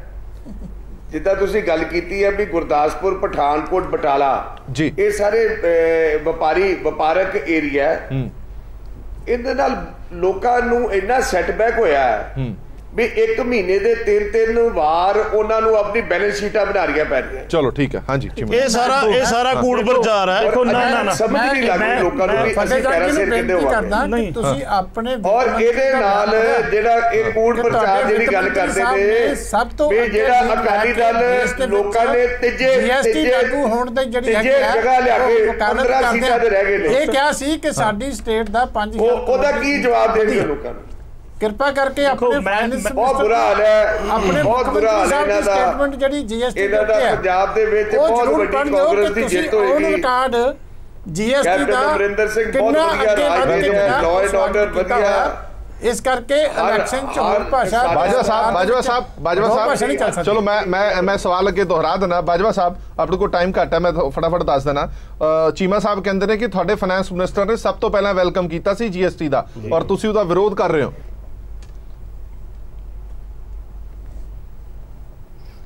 ਵੈਲਕਮ ਕਈ ਵਾਰ ਡੀਮੋਨੇਟਾਈਜੇਸ਼ਨ ਦਾ, ਜਿੱਦਾਂ ਮੇਰੇ ਭਰਾ ਨੇ ਗੱਲ ਕੀਤੀ ਹੈ ਵੀ ਬਹੁਤ ਵਧੀਆ ਰਿਜ਼ਲਟ ਮਿਲਿਆ ਸੀ ਚੰਡੀਗੜ੍ਹ ਕਾਰਪੋਰੇਸ਼ਨ ਦੇ ਵਿੱਚ ਜੀ, ਜਦੋਂ ਉਹਦਾ ਆਫਟਰ ਇਫੈਕਟ ਪਤਾ ਲੱਗਦਾ ਹੈ। ਡੀਮੋਨੇਟਾਈਜੇਸ਼ਨ ਜਿਹੜਾ ਇਹਨਾਂ ਕਿਹਾ ਸੀ ਕਾਲਾ ਧਨ ਬਹੁਤ ਬਾਹਰ ਆਏਗਾ। ਚਲੋ ਇੱਕ ਮਿੰਟ, ਜਿੰਨਾ ਪੈਸਾ ਸਾਰਾ ਦਾ ਸਾਰਾ ਬੈਂਕ ਦੇ ਵਿੱਚ ਜਮਾ ਹੋ ਗਿਆ 99.6%। ਜਿਹੜੇ ਇਲੈਕਸ਼ਨਾਂ ਦੀ ਗੱਲ ਢਿੱਲੋਂ ਸਾਹਿਬ ਨੇ ਕੀਤੀ, ਸਟੇਟ ਨੂੰ ਟੈਕਸ ਆਏਗਾ ਬਹੁਤ। ਠੀਕ ਹੈ, ਦੇਖੋ ਨੋਟ ਪੈਸੇ ਆਣਗੇ, ਜ਼ਿਆਦਾ ਫੰਡ ਆਏਗਾ, ਬਟ ਇਹਦੇ ਨਾਲ ਇਹ ਹੈ ਵੀ GST ਦੇ ਆਫਟਰ ਇਫੈਕਟਸ ਆ ਵੈਰੀ ਬੈਡ। ਚਲੋ ਇੱਕ ਮਿੰਟ ਬਾਜਵਾ ਸਾਹਿਬ, 1 ਮਿੰਟ ਦੇ ਦਿਓ ਬਸ। ਢਿੱਲੋਂ ਸਾਹਿਬ ਨੇ ਚੰਡੀਗੜ੍ਹ ਇਲੈਕਸ਼ਨਸ ਦੀ ਗੱਲ ਕੀਤੀ ਹੈ, ਦੈਟ ਉਸ ਵੇਲੇ ਤੱਕ ਆਫਟਰ ਇਫੈਕਟਸ ਦਾ ਪਤਾ ਹੀ ਨਹੀਂ ਸੀਗਾ। ਜਿਵੇਂ ਬਾਜਵਾ ਸਾਹਿਬ ਨੇ ਕਿਹਾ, ਅਸਲੀ ਇਲੈਕਸ਼ਨ ਹੋਏ ਬਵਾਨਾ, ਉੱਥੇ ਵੀ ਇਹ 25000 ਵੋਟਾਂ ਨਾਲ ਹਾਰੇ ਹੈ। ਦਿੱਲੀ ਚ ਨਹੀਂ, ਉਦੋਂ ਯੂਪੀ ਨਹੀਂ ਹੋਏ। ਨਹੀਂ, ਯੂਪੀ ਸੇਮ ਟਾਈਮ ਸੀਗਾ ਸਰ। ਸਵਾਲ ਹੋ ਗਈ ਸੇਮ ਟਾਈਮ ਕਿੰਨਾ? 3 ਮਹੀਨਿਆਂ ਬਾਅਦ ਯੂਪੀ, ਪੰਜਾਬ ਦੇ ਨਾਲ ਯੂਪੀ ਦਾ ਇਲੈਕਸ਼ਨ ਹੋਇਆ। ਇਫੈਕਟਸ ਦਾ ਪਤਾ ਹੀ 6 ਮਹੀਨੇ ਬਾਅਦ ਪਤਾ ਲੱਗਿਆ। ਇਫੈਕਟ ਦਾ ਪਤਾ ਮੈਂ ਦੱਸਦਾ ਕਿਵੇਂ ਲੱਗਿਆ। ਹਜੇ ਮੈਨੂੰ ਬੋਲੋ ਜਿਹੜਾ ਇਹਨਾਂ ਪਾਰਟੀਆਂ ਨੇ ਕਾਲਾ ਧਨ ਲਾ ਕੇ ਰੱਖਿਆ ਸੀ ਨਾ, ਉਹਦੇ ਨਾਲ ਰਹਿ ਗਿਆ। ਹੋਈਆਂ ਸਟੂਡੈਂਟ ਇਲੈਕਸ਼ਨਾਂ, ਉੱਥੇ ਇਹਨਾਂ ਦੀ ਬੁਰੀ ਹਾਲ ਹੋਊਗੀ। Rajasthan student election, student election ਨਾਲ ਕਿਵੇਂ ਜੋੜ ਕੇ ਵੇਖਦੇ ਹੋ? ਤੁਹਾਡੇ ਝੰਡੇ ਥੱਲੇ ਲੜੇ। ਨਹੀਂ, ਸਟੂਡੈਂਟ ਕਿਹੜੇ ਝੰਡੇ ਥੱਲੇ ਲੜੇ? ਹਾਂ ਬਿਲਕੁਲ, ABVP ਹਾਰੀ ਉੱਥੇ। ABVP ਆਪਣਾ ਅਲੱਗ ਸੰਗਠਨ ਹੈਗਾ, ਉਹਦੇ ਨਾਲ BJP ਨਾਲ ਨਹੀਂ ਹੋਇਆ। ਰਾਜਸਥਾਨ 'ਚ ਵੀ ਇਹ ਹਾਰੇ ਹੈ, ਰਾਜਸਥਾਨ 'ਚ ਵੀ ਹਾਰੇ ਹੈ। ਹਰੀ ਹੈ ਬਹੁਤ ਬੁਰੀ ਤਰ੍ਹਾਂ। BJP ਦੀ ABVP ਹਰੀ ਹੈ, ਕਾਂਗਰਸ ਦੀ NSP ਜਿੱਤੀ ਹੈ। ਡੀਮੋਨੇਟਾਈਜੇਸ਼ਨ ਤੋਂ ਬਾਅਦ ਜਦੋਂ ਆਮ ਆਦਮੀ ਪਾਰਟੀ ਦੇ ਖਾਤਿਆਂ ਦੀ ਚਾਹੇ ਉਹ ਪੰਜਾਬ ਯੂਨੀਵਰਸਿਟੀ ਹੈ ਚਾਹੇ ਦਿੱਲੀ ਯੂਨੀਵਰਸਿਟੀ ਹੈ ਸਾਰੇ ਉਸ ਤੋਂ ਬਾਅਦ ਕੇਜਰੀਵਾਲ ਨੇ ਕਰਪਸ਼ਨ ਤੇ ਗੱਲ ਕਰਨੀ ਕਿਉਂ ਬੰਦ ਕੀਤੀ? ਇਹ ਬਹੁਤ ਗਲਤ ਪ੍ਰਚਾਰ ਹੈ ਜੀ। ਦੇਖੋ ਕੋਈ ਕਿਹੜੇ ਖਾਤੇ ਨਹੀਂ ਗਲਤ ਪ੍ਰਚਾਰ ਨਹੀਂ। ਆਓ ਸਰ ਇਹਨਾਂ ਦੀ ਵਿਦੇਸ਼ ਗੱਲ ਸੁਣੋ, ਵਿਦੇਸ਼ ਕੀ ਇਹਨਾਂ ਦੀ ਵਿਦੇਸ਼ੀ ਫੰਡਿੰਗ ਨਹੀਂ ਢਿੱਲੋਂ ਸਾਹਿਬ ਤੁਹਾਡੀ ਵਿਦੇਸ਼ੀ ਫੰਡਿੰਗ ਬੰਦ ਹੋਈ ਹੈ ਔਰ ਇਹ ਬਿਲਕੁਲ ਅੱਜ ਆਈ ਐਪਰੀਸ਼ੀਏਟ ਅਸੀਂ ਚੈਨਲ ਤੇ ਬੈਠੇ ਹਵਾ ਚ ਨਾ ਗੱਲ ਕਰੋ। ਮੈਂ ਤਾਂ ਹਵਾ ਚ ਗੱਲ ਕਿਉਂ ਕਰਨੀ ਹੈ? ਤੁਹਾਡੀ ਪ੍ਰਧਾਨ ਮੰਤਰੀ ਸਾਡੇ ਕੋਲ ਤੱਥ ਹੈਗੇ ਨੇ ਤੁਹਾਡੀ ਵਿਕਾਸ ਯੋਜਨਾ ਫੇਲ ਹੋ ਗਈ। ਨਹੀਂ ਤੁਸੀਂ ਜਸਤੇਜ ਜੀ ਢਿੱਲੋਂ ਸਾਹਿਬ ਮੇਰੇ ਕੋਲ ਟਾਈਮ ਘੱਟ ਆ, ਮੈਂ ਅਗਲੀ ਡਿਬੇਟ ਜ਼ਰੂਰ ਲੈ ਕੇ ਆਵਾਂਗਾ। ਬਿਲਕੁਲ ਕੋਸ਼ਿਸ਼ ਕਰਾਂਗਾ ਕਿ ਖੁੱਲਾ ਟਾਈਮ ਲੈ ਕੇ ਆਈਏ ਕਿਉਂਕਿ ਉਦੋਂ ਦਾ ਉਹਨਾਂ ਦਾ ਨਾਮ ਨਹੀਂ ਲੈਣਾ। ਤੁਸੀਂ ਤਿੰਨਾਂ ਸਾਲਾਂ ਦੇ ਵਿੱਚ ਸਾਡੀ ਸਰਕਾਰ ਦਾ ਇੱਕ ਬੰਦੇ ਤੇ ਕਿਸੇ ਉਂਗਲ ਚੁੱਕ ਕੇ ਦਿਖਾ ਦਿਓ ਵੀ ਕਿਸੇ ਮੰਤਰੀ ਨੇ ਕਿਤੇ ਕੋਈ ਘਟਾਲੇ ਦਾ ਨਾਮ ਆਇਆ ਹੋਵੇ। ਬਿਊਰੋ ਆਫ ਇਨਵੈਸਟੀਗੇਸ਼ਨ ਜੀ ਨਹੀਂ, ਬਿਲਕੁਲ ਨਹੀਂ। ਕਾਂਗਰਸ ਦੇ ਟਾਈਮ ਤੇ ਹਰ ਚੌਥੇ ਦਿਨ ਹੁੰਦਾ ਸੀ। ਗੁਰਦਾਸਪੁਰ ਦੀ ਚੋਣ ਹੋ ਜਾਏਗੀ, ਉਸ ਤੋਂ ਬਾਅਦ ਦੁੱਧ ਦਾ ਦੁੱਧ ਪਾਣੀ ਦਾ ਪਾਣੀ ਆ ਜਾਏਗਾ। ਹਰ ਚੌਥੇ ਦਿਨ ਤੁਹਾਡੇ ਇਲੈਕਸ਼ਨ ਦੇ ਬਾਅਦ ਸੀਬੀਆਈ ਤੁਹਾਡੇ ਕੋਲ ਹੈਗੀ ਹੈ, central Bhajpa bureau of investigation ਪਹਿਲਾਂ ਸਾਰਿਆਂ ਕੋਲ ਹੀ ਹੁੰਦੀ ਹੈ। ਉਹਨਾਂ ਦੇ ਧੰਨਵਾਦ ਬਾਜਵਾ ਸਾਹਿਬ, ਬਹੁਤ ਬਹੁਤ ਧੰਨਵਾਦ। ਸਾਰੇ ਮਹਿਮਾਨਾਂ ਦਾ ਬਹੁਤ ਬਹੁਤ ਧੰਨਵਾਦ ਔਰ ਉਮੀਦ ਕਰਦੇ ਹਾਂ ਕਿ ਇਹ ਗੁਰਦਾਸਪੁਰ ਦੀ ਚੋਣ ਜਦੋਂ ਹੋ ਜਾਏਗੀ ਉਸ ਤੋਂ ਬਾਅਦ ਸਾਰੇ ਮਹਿਮਾਨਾਂ ਨੂੰ ਦੁਬਾਰਾ ਜ਼ਰੂਰ ਲੈ ਕੇ ਆਵਾਂਗੇ। ਜਿਹੜੇ ਦਾਅਵੇਦਾਰੀਆਂ ਇਹਨਾਂ ਵੱਲੋਂ ਕੀਤੀਆਂ ਜਾ ਰਹੀਆਂ ਨੇ ਉਹਨਾਂ ਦਾਅਵੇਦਾਰੀਆਂ 'ਚ ਕਿੰਨਾ ਦਮ ਹੈ ਔਰ ਲੋਕਾਂ ਨੇ ਕਿੰਨੀ ਇਹਨਾਂ ਦੀ ਦਾਅਵੇਦਾਰੀ ਮੰਨੀ ਹੈ ਉਸ ਤੇ ਵੀ ਪਤਾ ਲੱਗ ਜਾਏਗਾ। ਦੇਸ਼ ਦੁਨੀਆ ਦੀ ਬਾਕੀ ਖਬਰਾਂ ਲਈ ਬਣੇ ਰਹੋ PTC ਨਿਊਜ਼ ਦੇ ਨਾਲ। ਧੰਨਵਾਦ।